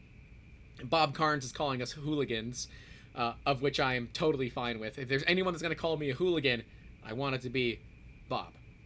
We need to do the power wheels. Jerry and I need to talk more. I got busy last night, so. Yeah. So last night on the Maker Call, and for anyone that wants to come and join the Maker Call, it happens every Friday from 9 to midnight. It is hosted by Matt Stoltz, who is the community manager for Producer Research. And it's a bunch of makers. We hang out. We talk shop. We do really dumb stuff a lot of times. This one, we were talking all about racing Power Wheels. That was Jerry's fault that he brought it up. Well, Jerry's getting golf carts to play around with, and that...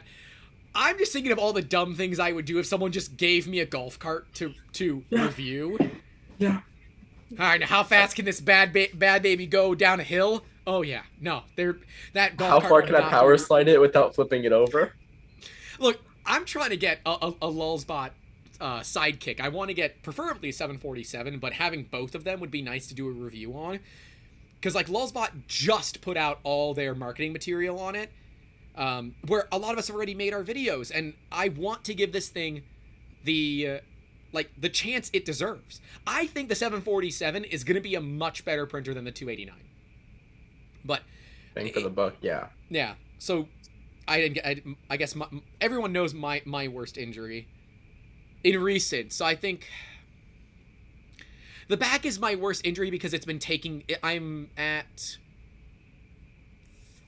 Is April of last year, so I'm at 15 months. I'm at 15 months without a resolution. So that's probably why this one is the worst. But like the worst initial one was when I shut my head in the trunk of my Jeep and got 5 staples. Oh no, it would have been the finger in the door. I told both of those stories on the podcast with my dad. So if you want to hear those stories about stupid kids being stupid. The finger in the door. I know the Jeep one. You never heard the finger in the door? I don't think so. So I was a cyclist when I was younger. Used to ride tons, lots and lots of cycling. And I fell into an open manhole. That's fun.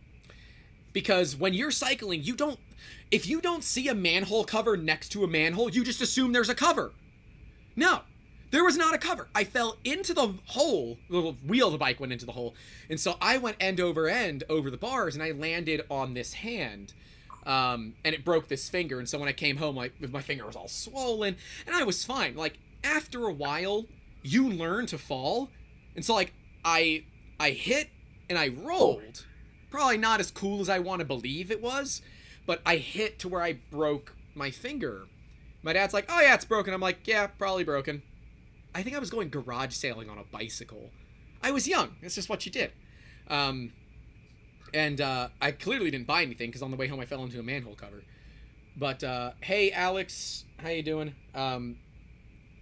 But we go to the doctor, X-ray. Yep, it's broken. Throw a splint over the bad boy, and we stopped to get groceries on the way home. I don't remember where. I don't remember what we got, but I remember coming home, going through the garage. It must have been in the fall, because all the windows in the house were open, and the wind slammed the door shut on my finger. Because of course I'm holding groceries and I got my pinky out like a sir, and the door decides not today, and damn near severs it. And my father, without missing a beat, says, "I can tell you it's broken." And I am on the floor I am screaming in pain. It is some of the worst pain that I've ever been through in my life. Like, instantaneous pain, absolute the worst pain I've ever been through. The back, the day, so when I woke up the day after the back injury, because I didn't notice I was injured. I felt a pop the day of, but it was the day after. when I could not move.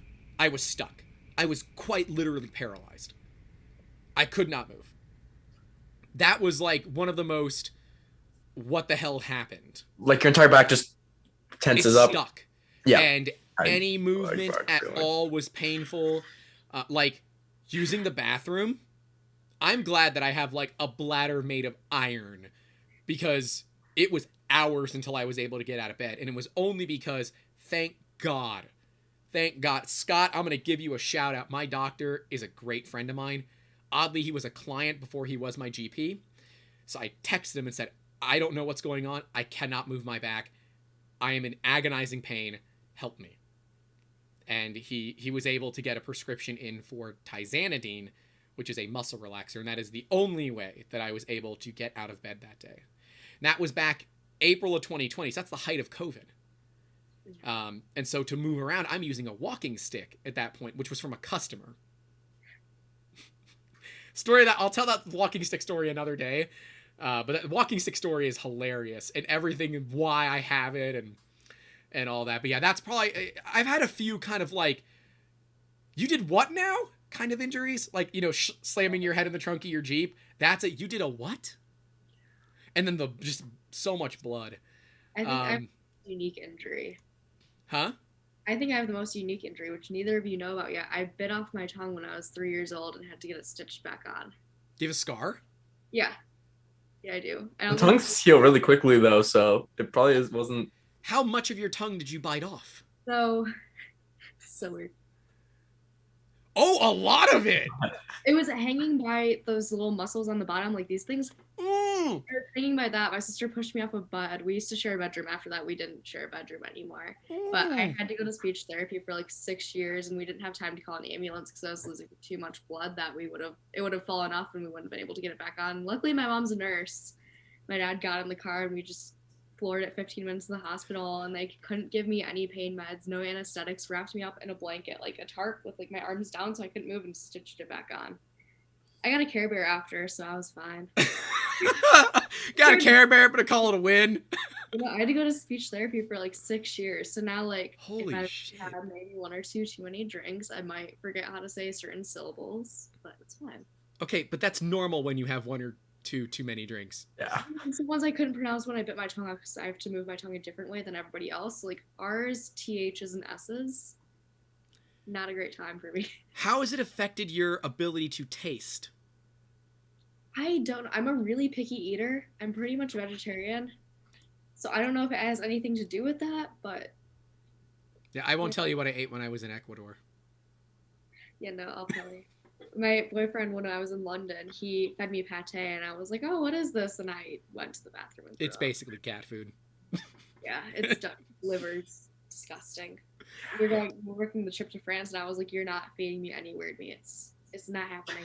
You're not feeding me any weird meats. No, that one's too low-hanging fruit, everybody. We're just leaving that one there. Yeah, you know, I'm going to say that's going to take the cake. Honestly, would I rather bite my own tongue off or have a back injury? I talk way too damn much. Huh? Yeah, I was very quiet when I was a kid because of that, because I got like made fun of for it. But at least it healed in like 6 months, kind of.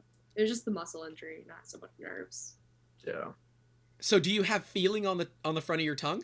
Yeah, I'm perfectly fine now, pretty much. The human body is just so damn cool, especially when you're younger. Because if you're going to do something like that, the time to do it is when you're younger. Bob wants an audience vote. Yeah, Bob, go ahead, audience vote. Who has the worst injury? I'm voting for Julie. I'm not even voting for myself. Back versus tongue. Just sounds like a weird name that you would find on a hub-based website. I got the best of both worlds, so... Two different injuries. Gosh. But at least I've bitten through my lip, but never my tongue. I don't recommend it. At least when you're young, though, it's like your chance of it fixing itself is so much higher. If you're gonna bite your tongue off now, it's it. It's over. Yeah. It ain't fixing. Well, you two are young. I'm a decade older than both of you. Not that young. You're 21. Yeah. I am 31. I am literally a decade older than you. And Justin's 17. Why are we all broken? We're going to be doing a video coming up. I'm going to try to 3D print the CT. So if you Bob guys have says any we're all CTs you babies. want to print, you're all babies is what Bob says. All right, Bob, if you think you have a worse injury, I want to see it in the comments. What is your worst injury than what we had? I think it might be about age-wise. I think is what he's talking about. We're all babies. Oh, okay. I think it was. I thought he was calling us babies for our injuries. That's fair. That too, though. Because like we know who takes the cake. It's Mad Monkey. Mad Monkey's gonna take the cake. I don't know how he got injured, but it was a similar. He had some work-related injury and he lost his leg. Mine are mainly all because of the sport I play, so it's almost all self-inflicted injuries. Yeah, it's because you're a wrestler. Mine is because I'm an idiot and I didn't want to lose my job. And Julia's gymnastics. I mean, gymnastics in general is the most dangerous sport. I think it's women's soccer, actually. But Takes the cake for most dangerous sport. He slipped at work and buggered his foot, apparently. I've never known how to ask, so I've just never bothered to ask, because it's like, I don't like when people ask me about how I got injured, because it's like, don't worry about it. I got hurt. I had the video of me getting my concussion. Of course you did. It was a wrestling match. That's how I got it. I'm imagining like someone just like picking you up and just suplexing you into your head. Pretty much. Oh, okay. I got tombstone. Mm. And this guy had a good 20 pounds on me after weighing in. But you're only like, what, 130 pounds anyways? 150. 150. And he's like 170, 180, and way more muscle than me. Apparently the most dangerous sport is rodeo? Is that true? Justin, look it up. I don't know. Look it up. Let's see the most dangerous sport. I always thought it was, based on injuries, I thought it was gymnastics. I know based on head injuries, it's football. American football. Because that's all. I know a lot of boxers, so that's bad too. I think like I know James Toney, he can barely talk now. It's bad.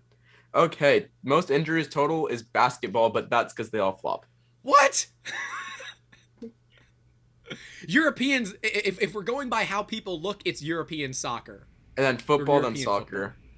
Football. Huh. I feel like there's the most potential for things to go wrong in gymnastics, but you're trained how to follow similar cycles. Concussion-related injuries is hockey is 12%. Oh, I guess that makes sense, yeah. By the way, 2 years in a row! Champa Bay! Most injuries or most danger. Oh, yeah. Rodeo probably has the most danger. Although hockey, depending on who you're playing, hockey can be pretty rough. So have you guys ever had a type of rod or plate inserted in surgery or used crutches, canes, or splints? I mean, I've splints and like had a back brace, but like never had. Julia, did you write these questions? Who wrote these questions? Yeah, I kind of put them together based off of the chat we were having because we were talking about 3D printing things that could go in. Okay. 3D printing the cane and stuff. There's 3D printed like hip replacements and knee replacements now. They do them out of titanium a lot of the time. 3D printed titanium. It's cheaper. Well, it's better. Yeah, because then it's more like your body because they can model it specifically to you instead of it having to be like either. Oh, Eric says some extreme sports should be more dangerous, like base jumping or mountaineering. Yeah. But like standard. I live in Florida. Actually, I live near Zephyr Hills, Florida, which is known as Skydive City. Yes, it's also the place where the water comes from. But yes, it comes. The tap water that I drink is Zephyr Hills bottled water, with a little bit of little bit less filtering. But we have Skydive City out here, and we've actually done work for Tony Suits, which is a wingsuit company, which is so cool. We actually helped them achieve a world land speed record for horizontal flight of a human unpowered. So literally falling with style. Yeah, I want to go skydiving.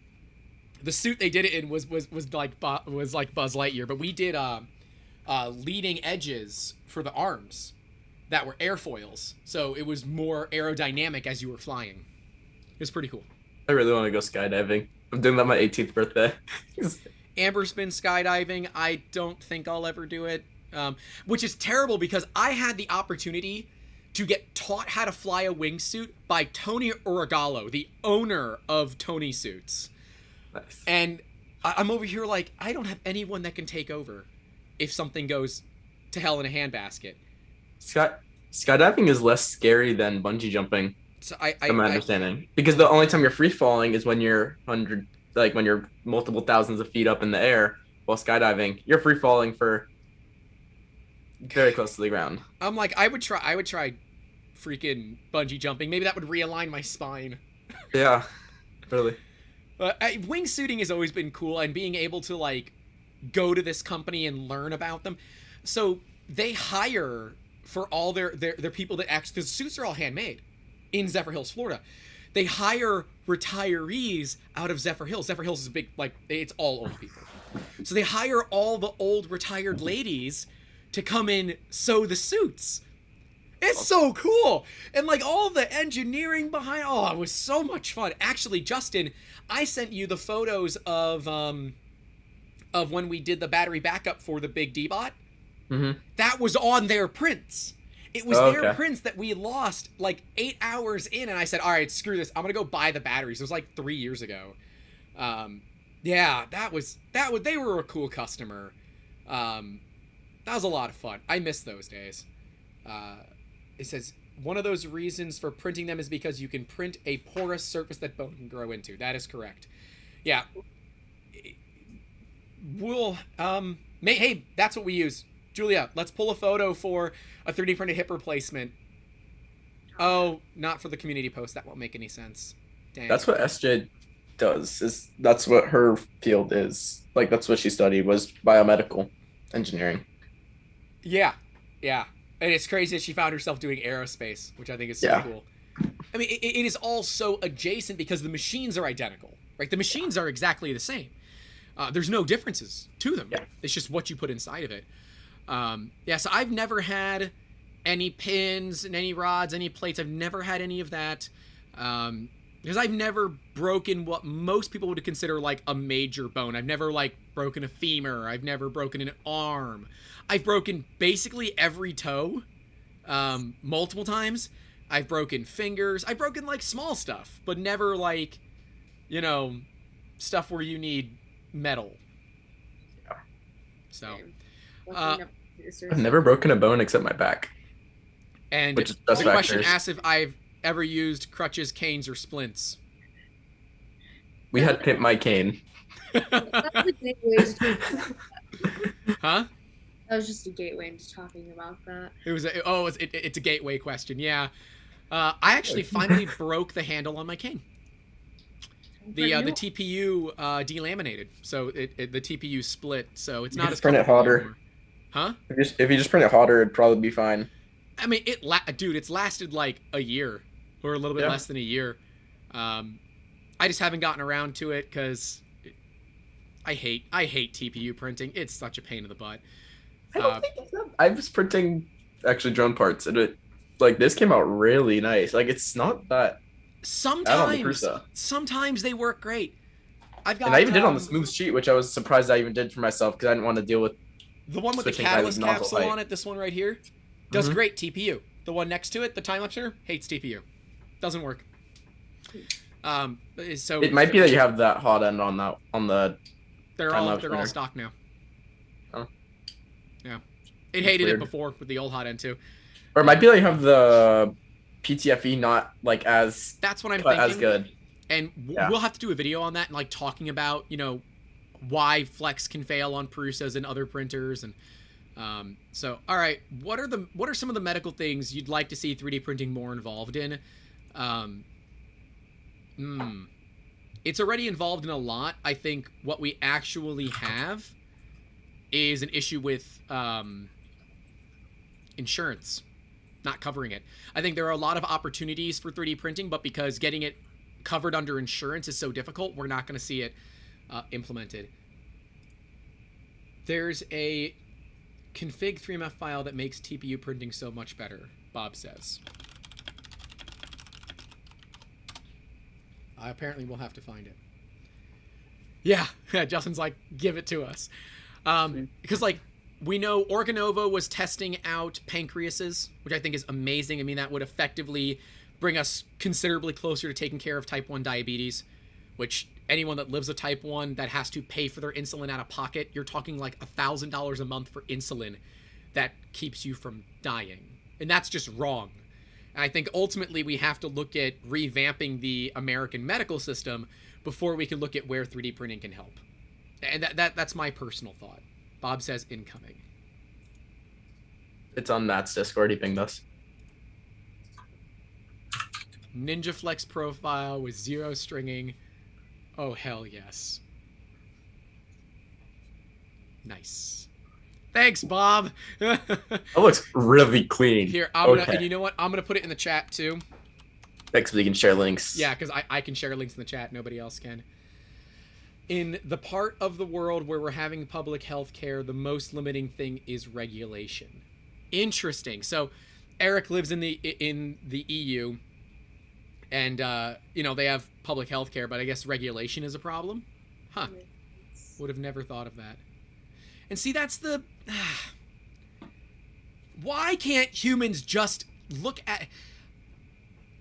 As a business owner, I am so, like, high-strung on this, where it's like, all right, I need to make money, right? We upped our prices in July so we can try to pay people better, so we can, retain more staff and try to turn a profit this year, because we are not profitable. And then we see that all these regulations that the U.S. has makes it impossible for the U.S.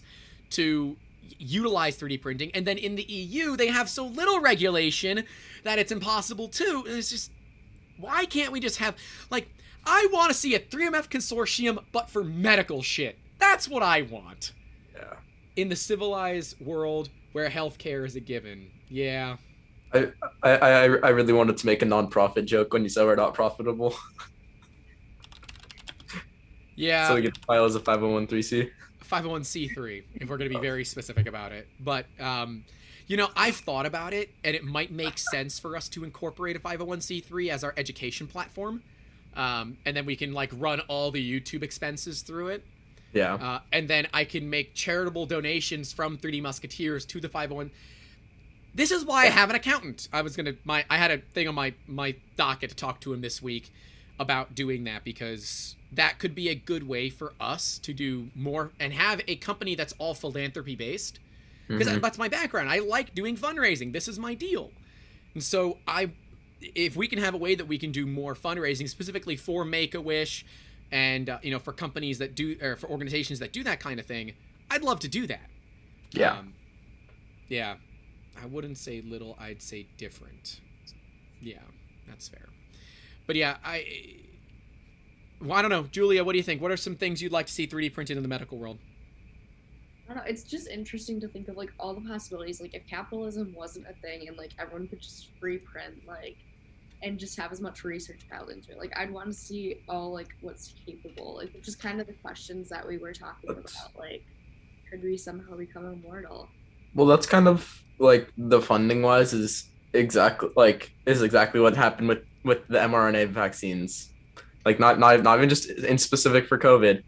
Now Moderna is going to be having a flu vaccine that's mRNA, and it's but 80%. Justin, they're changing your DNA. It's not though. It's only half of a DNA strand. But my rights. America. Well, I don't care. Do what you want. Screw because, your like, rights.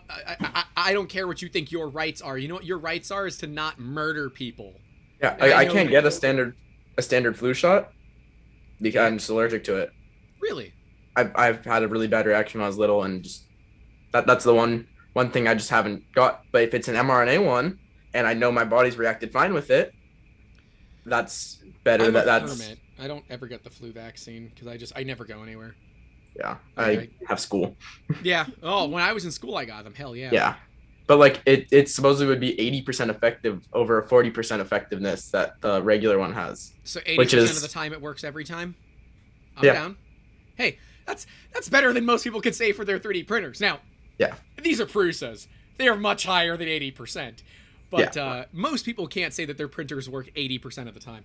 You know, and I'm so mad, Justin. I did the catalyst capsule lid overnight.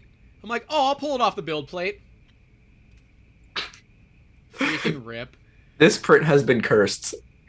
For anyone who doesn't like, it's been cursed for time lapses. Yeah, We've so been trying to do. For those of you that saw our time lapse Thursday or Tuesday, Thursday, it was the Thursday one, and said that seems very low effort. You're right, it was, because we are printing a catalyst capsule, and my dumbass, in my slew of forgetfulness and migraines, forgot to put the memory card in the camera. The best of us. Now, it's funny because I've got a 125% scale catalyst capsule printed fine, but this is the issue with silk filaments. It has no layer adhesion, so I'm probably just gonna glue it back together and not reprint it. Nobody saw this video. Huh? No one saw this live stream. Yeah. So no one knows. No, this live stream doesn't exist. Yeah. I'm gonna unlist it as soon as we're done, which we can do, but we're not going to. Eric says, "I am most disappointed in all those conspiracies aren't true. I would really wanted me better too. 5G coverage and fancy tracking microchips. Even a magnetic arm would be pretty cool." That was the one that I'm like, really? Are we honestly believing the magnetic arm thing is real? Like, do you understand how bad of a blood clot you would have? If all the okay, all right, let's back up here. I have been in electromagnets that are large enough for humans. If you had enough iron in your body for a magnet to stick to it, it would have been pulled out of my body in that electromagnet. Yeah. Because guess what? It's called an MRI machine. Yeah, I mean, and like the needle for them are tiny. The needles for like a microchip in a dog, which is just an RFID tag pretty much. Oh god, they're huge. Huge. Yeah. Or like when people do the RFID chips in their hand, I want to do that. But like the RFID chips in their hand or the magnets in their fingertips. That's so funny. The magnets in the fingertips I can see like being useful for cans. So you can grab the lid of a can. No, it's so you can feel like EMF. That you can feel Wi-Fi. I don't care. I'm good. Yeah. Why would I want to feel the Wi-Fi's? I don't. The I answer don't know. is I wouldn't do the magnets. The magnets is weird to me. The RFID is cool. Because I can like unlock doors or give people my contacts with like my hand. On the topic of rights, look up George Carlin's stand-up bit on rights. Sums it up pretty well. Yeah, it's just George Carlin. That's all you got to know about him. Sums up most things pretty well. The dude's been dead for quite a few years. So, robots doing surgery. That was a question. No, that's an answer. We've had that for a long time, so I'm just gonna skip right past that one. They did surgery on a grape. Come on. Could it be possible for someone to survive with a 3D printed heart?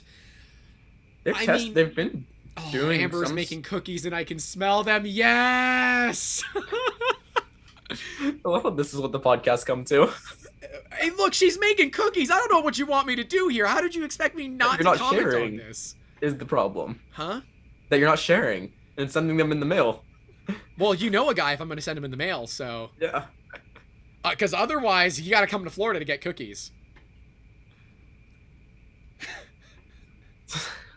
Not yet today, but hopefully soon. I don't know what Bob's referencing, but I'm assuming it's cookies. Or Florida. I don't know. I've had multiple friends with RFID implants. A couple of them have even had one NFC, one RFID. We also have a bunch of members that enter our makerspace by swiping their hand. Oh, 3D printed organs. Okay. I've wanted to do an NFC and RFID in the hand only because it's a cool parlor trick. Uh-huh.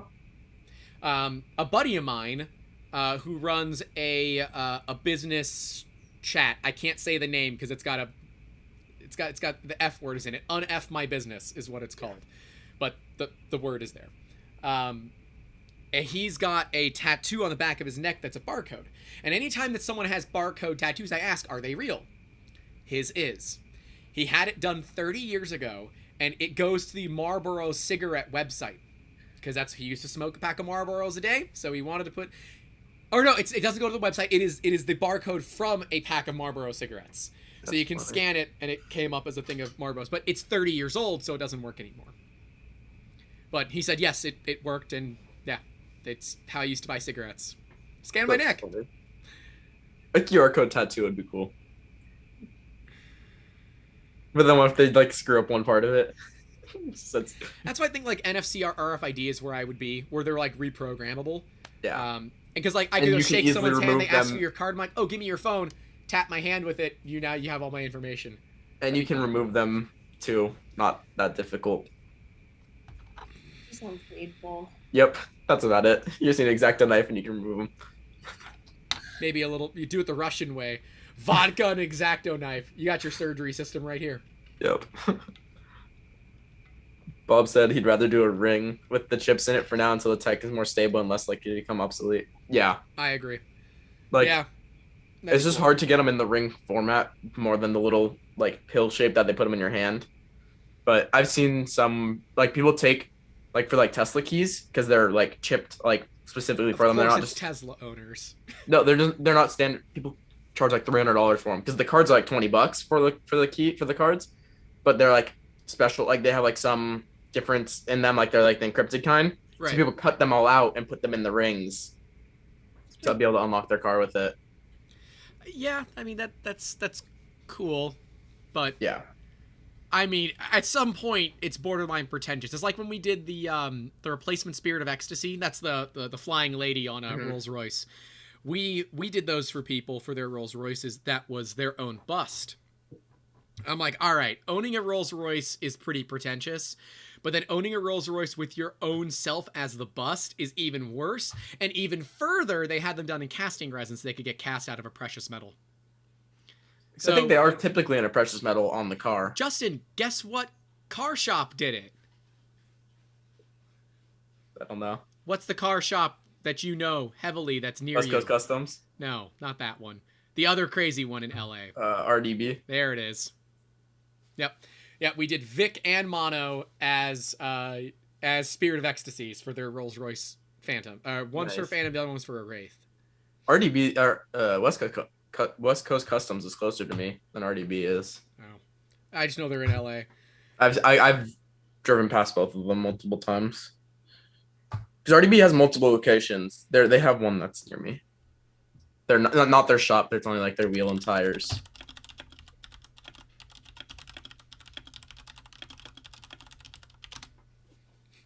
Yeah. Eric says you can also pretty easily remove the implant. It takes a few minutes at a piercing studio. It's just a small cut, and you push the implant out and tape it shut. I said, someone get the duct tape and the Bud Light. I got this.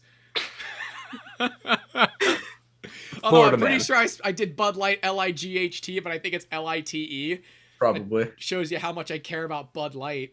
Although if Budweiser would like to sponsor us, I don't care. Whoever wants to sponsor us, sponsor us, because we know what it takes to make a video that gets good views. We're making informational videos right now. My favorite professor, the one that got me into advertising, was the one that created the Coors Lights cans, the ones that go blue. The color changing ones? He was the one that created that idea. That's cool. That is cool. And I will give Coors credit for that, because that is a really awesome marketing thing. Oh, when the mountains turn blue, it's as cold as the Rockies. He was the one that came up with that headline.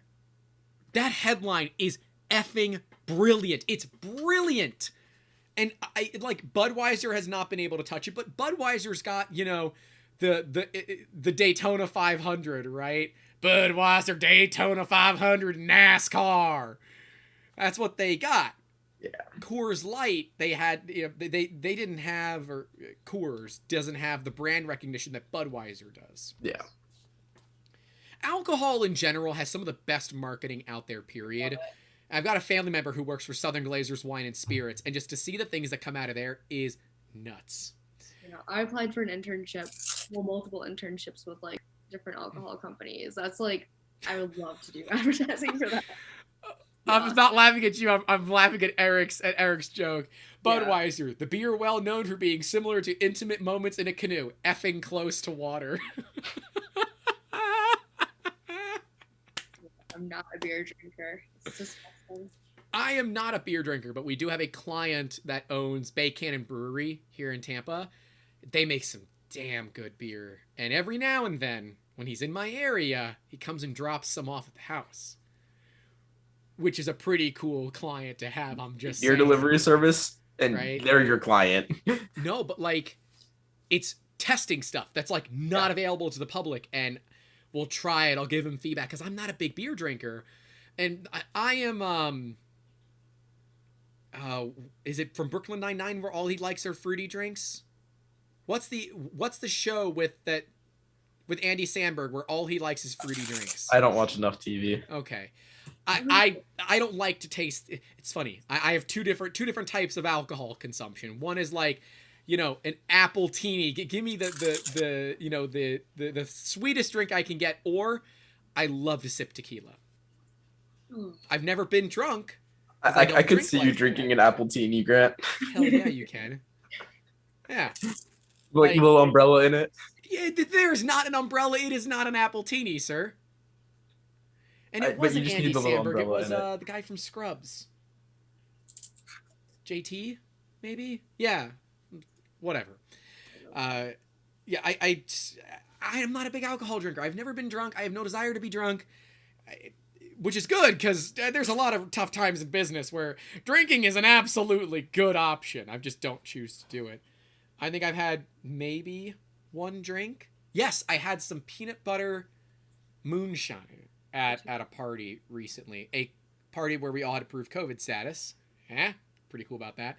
Which was at this guy's house with a tattoo. That's how I found about the tattoo. That peanut butter moonshine could have easily gotten very, very drunk on. I had one shot. I'm like, nope, I am not doing another one. That will get dangerous very quickly.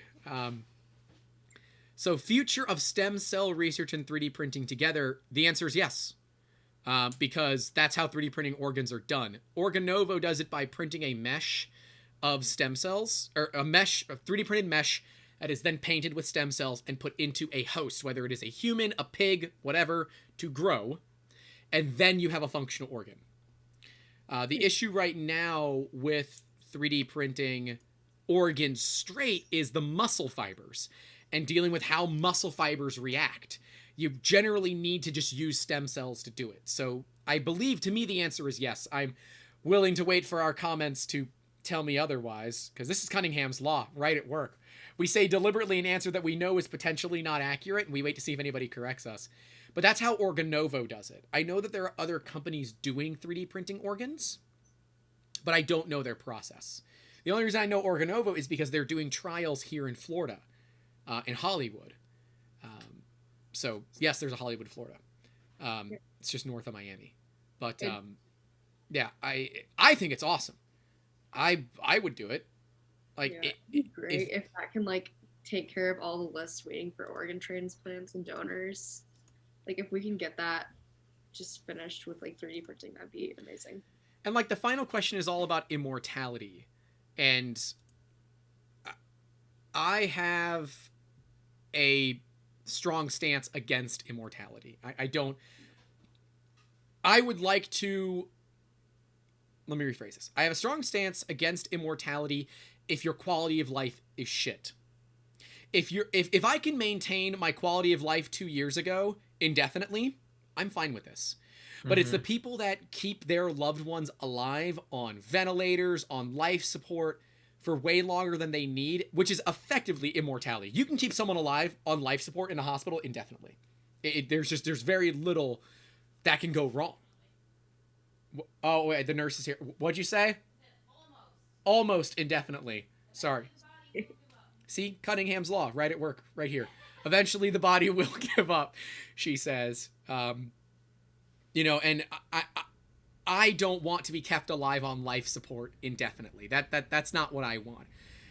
If I can maintain a good quality of life for an extra 20 years, great.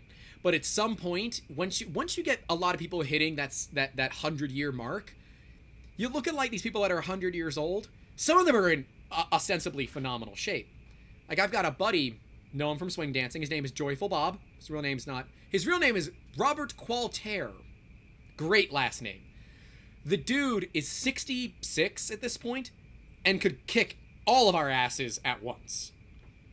He can do the worm. He can do backflips. He is a massage therapist, so his skin is perfect. He was a professional dancer on cruise ships, was a professional dancer in Hawaii, and is basically an Iron Man as far as I'm concerned.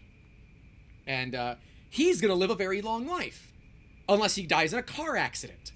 Because he, like, eats clean, you know, believes some things that are like, I don't know about this, Bob, but all right, you know. Really funny. My great grandma is 95, and she eats See's candy, Ritz crackers with like the spreadable cheese on it.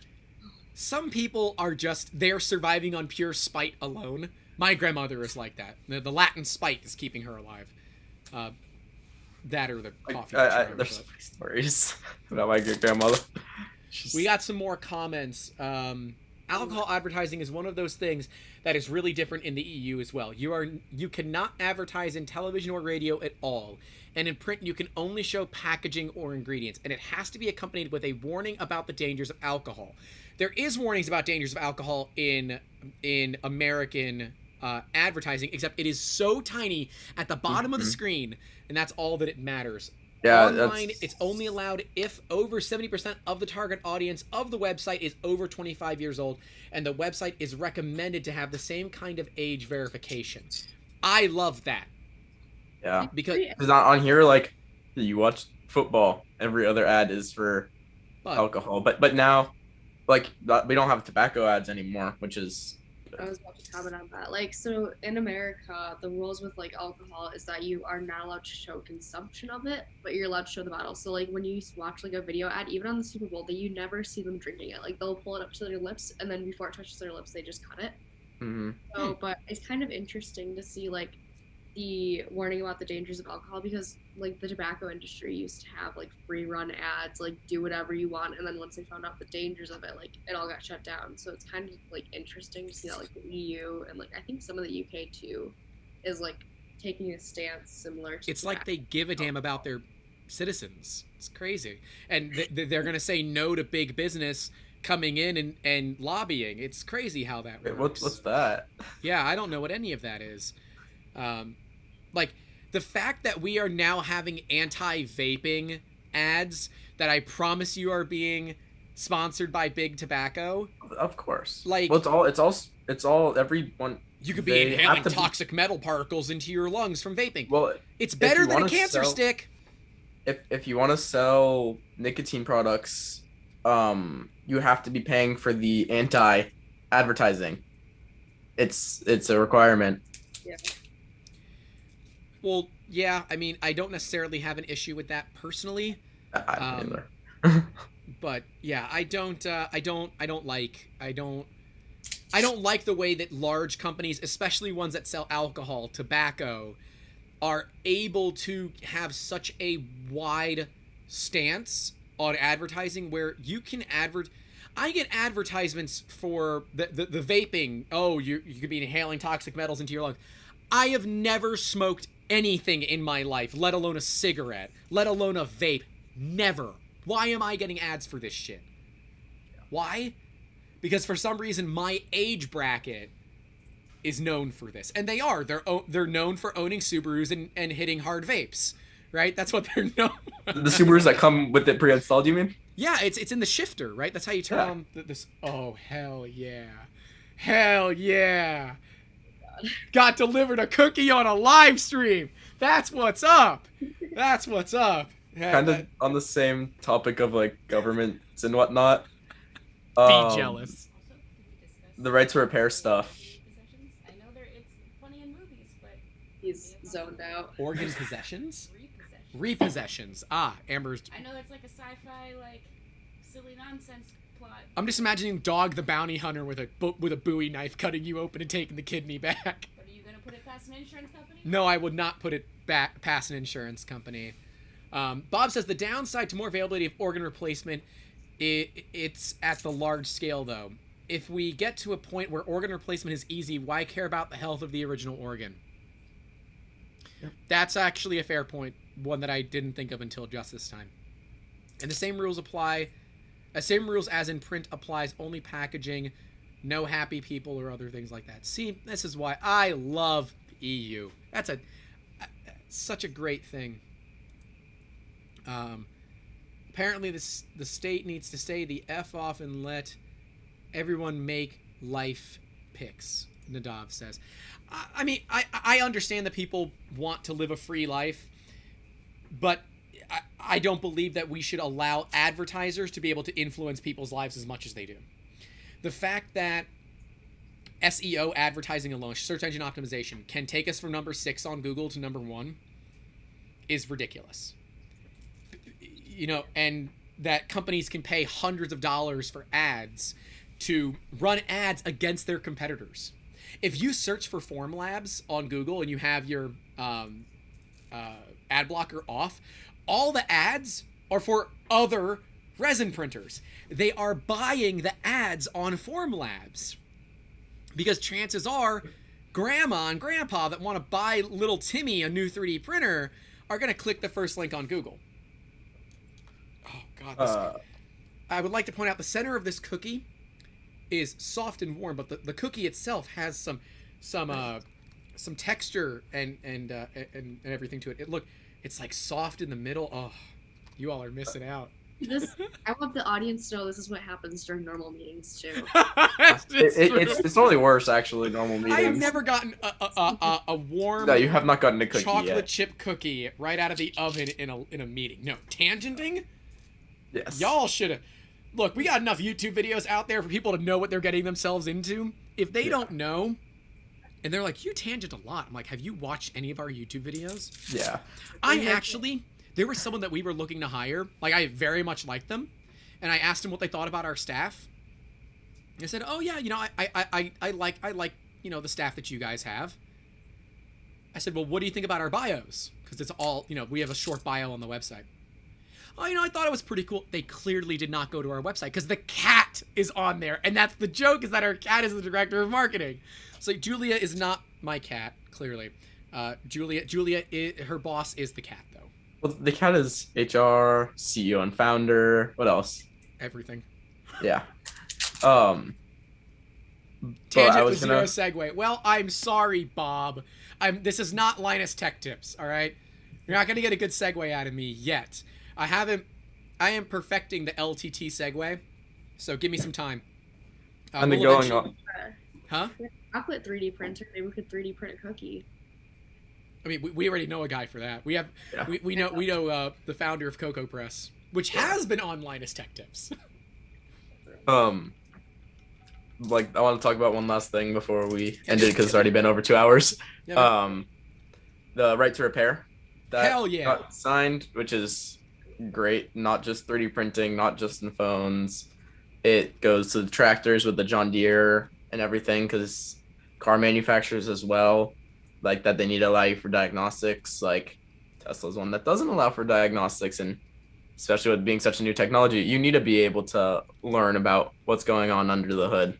Nothing under the hood, but yeah, like, and I'm really glad that's getting the attention it needs now. Like, even if Biden per se doesn't end up getting anything, just him saying something about it and getting it into the news and into regular people's. It looks like net neutrality might be coming back, which is good.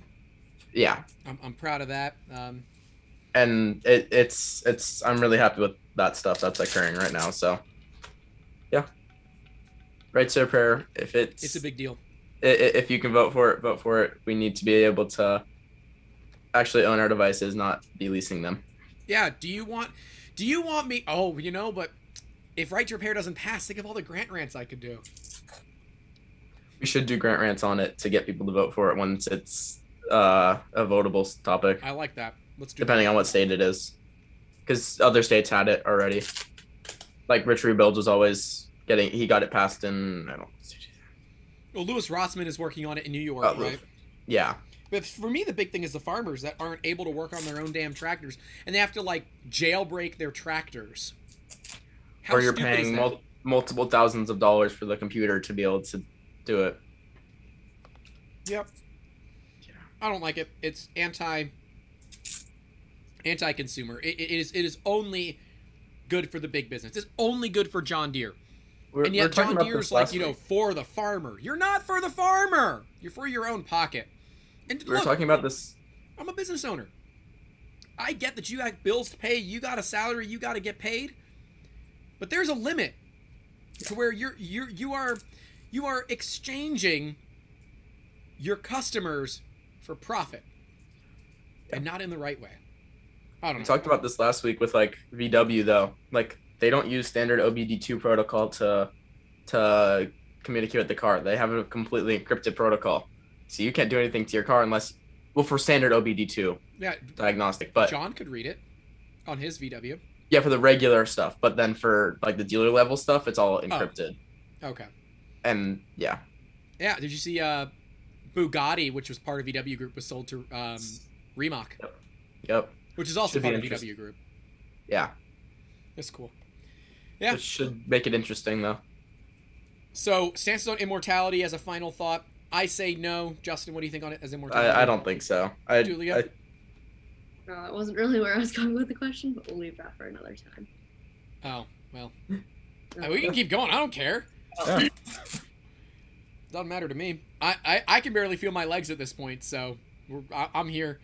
Amber's gonna have to help me get out of the chair, which would be hilarious, which I'm not going to film, so screw you guys. Yeah. I think if we can extend the good portions of people's lives, I don't have an issue with that. Yeah. But there is a certain limit where it's like, all right, we were too bothered of whether or not we could, that we didn't think of whether or not we should. True. Yep.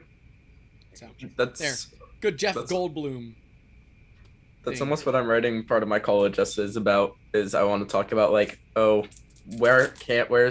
the limit for 3D printing in ethically speaking, especially with what just is happening right now with the digital files and that firearm stuff. Like where are you giving people the ability to mass manufacture way too easily? They can do that without the 3D printed files already, but I'm not going to get into it. But I'm saying mass manufacture very, very easily. And just in general, that there's a limit. There's a limit on where the technology can be in the hands of consumers, and then where it should be in Department of Defense in other areas. Yep, I agree. Yep. As a law-abiding gun owner, I agree. Is what it is, man. I don't know. If we get enough people asking about it, maybe we'll do a video, but I just feel like it's too far away from our brand to really talk about that. Eric has a good one. Immortality, if a company with matching capacity mentally and a healthy body, I'd probably go for it. If I had an unlimited capacity to learn things and never forget, good Lord, I forget too much these days, immortality might be cool. But but then what's going to happen? Bezos, freaking Musk, they're going to be the ones that get it. Us little peons, we won't be able to afford it. They're not going to want it, though. I was really thinking, like, if it's a possibility, like, if you could 3D print, like, all of your organs and, like, say, like, bones and stuff, would it be a possibility to, like, be immortal? I'm just imagining drop-in liver clinics for the alcoholics. AA goes away. It turns from being a 501c3. Now it's a for-profit company, and all they're doing are drive-by liver transplants. That's terrible. Yeah, not saying we should do immortality, but could it be a thing? I'm just thinking of all the ways companies would take advantage of it. Mm-hmm. And that's why we need to have a revamp on the American medical system. Because there's no way insurance will cover it anyways. True. Tomorrow, Virgin Galactic has their launch with, what's his face? Richard Branson. Branson, yep. Which, what a phallic measuring contest that was, right? Did you see Blue Origin try and call them out yesterday? Mm-hmm. I love this way too Honestly, much. These two guys should just go into a room with a pair of Metatoyus and just come out with an answer. Because at this point, that's all this is. It's genital measuring. Branson rushes to go to space 11 days before Musk, so he can say he was the first one. Musk has been orbital. Musk isn't even going. Musk doesn't care. Oh, Bezos. Bezos, yeah. That's right. Yeah, Musk has been orbital for years. Like that, they have Falcon 9 No, and but heavy. Like they can do a sun orbit as well. right, So but I'm saying, but Yeah. Bezos, Musk, or Branson. Branson's going to be the first of the heavyweights to get up there. Musk is not going to go to space. He doesn't want to go anyways. Measuring with the potential for a spectacular explosion. Yeah, Virgin Galactic doesn't have as much risk because you're on the plane for Yeah. most of the flight. So It's true. Yeah, although their system is pretty cool. It just Yeah. jettisons a rocket off and then it lights. It goes whoom. It's cool, but it doesn't make that much of a difference efficiency wise. and it also doesn't land vertically, so that's Yeah. not as much fun. Well, so the height doesn't matter, but you're already up to speed is where you're getting that efficiency boost. I But figured like it was you're at altitude, so you don't deal with as much of the atmosphere. yeah, and you're already at 600 to 800 miles an hour, Oh, that's fair. which Yeah, makes a big difference compared to 0. I mean, look, I'll be watching it. You know, Yeah, I would too. I'll It's be early watching for me, it. but I'll be up. So And yeah, like that's why it doesn't really matter that they're at the Cape where it's fairly low for a lot of the rocket launches. You're not on the top of Mount Everest. You could be gaining that much altitude, but they're it makes literally at sea level. You can see the ocean in the videos. yeah. That is interesting. Why don't we launch more rockets out of Denver? Because it's actually better to be lower. It's easier. Well, it was also back before we were able to recover the rockets, so we would just jettison them into the ocean. That too. Well, and you don't have anything under you. If you do have you have a It's just lot more. Floridians, it's fine. That's true. There are like detectors, radioactivity detectors, and all that around the sites in case there are explosions. Yeah. It was a thing. It was I a was thing talking- when they Oh. launch big rockets. It'll go on the news saying, "Hey, if you hear this noise, get the hell inside. You know, seek out poison control and all that." I had a good conversation with Scott Green, who's Jim Green's son, who's NASA's chief scientist. That's cool. I have no idea who he is, but that's pretty damn cool. 3D Systems. Whatever. Okay, right. Yes, gotcha. Yep. Yeah. We Yep. were talking about a couple nights ago. Down the street from me was Rocketine's old campus, where they had 3 nuclear meltdowns. I mean, 2 to 3 miles away. That's fun. Yeah, it was probably one of the worst nuclear meltdowns in America. How was it contained? Wasn't. I'll send some links about it. It's a very interesting thing because it was Aerojet Rocketdyne. How radioactive is the soil around you? I don't know. The lemons taste pretty good. Do you have webbed feet? No. Life gives you radioactive lemonades. Make lemonade. Lemons make lemonade. We got it. That was a good one. I like that. Is your lemonade fluorescent?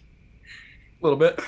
Okay, so if someone asks that question, put some club soda in it, Hmm. and Yep. it's got quinine, which will fluoresce. And then you can send them a photo of fluorescing lemonade, which would be hilarious. I should do that. Dude, you can start a whole conspiracy theory about lemonade fluorescing. That sounds really fun now. You're in a state that prioritizes science, so maybe it would. Occasionally. Well, all right, we've been going for almost 2.5 hours. Yeah. So, any final thoughts before we close it out, ladies and gentlemen? Nada. Beautiful. Julia, you've heard me do the ending thing for quite some time. Do you want to take us out? I've never heard the ending thing. How I end literally every single video. Like Yeah, how I watch end that every to them. video. You know how to do it. I've never watched the end. Ah! Ah! Shots fired. But you're the marketing lady. You should know these things. What's my catchphrase? It starts with "Don't forget." Oh, don't forget to call your loved ones. And Be safe. Have fun. keep making awesome. It's the name of the podcast. Don't forget to like and subscribe. Yeah, don't forget to like and subscribe. Don't forget to call your loved ones. And as always, keep making awesome. We'll see you guys later. Videos every weekday. Freaking 2 live streams a week. Oh, lots of content coming at you on the 3D Musketeers YouTube channel. Make sure you leave a like on the video, get subscribed, and we'll see you in the next one.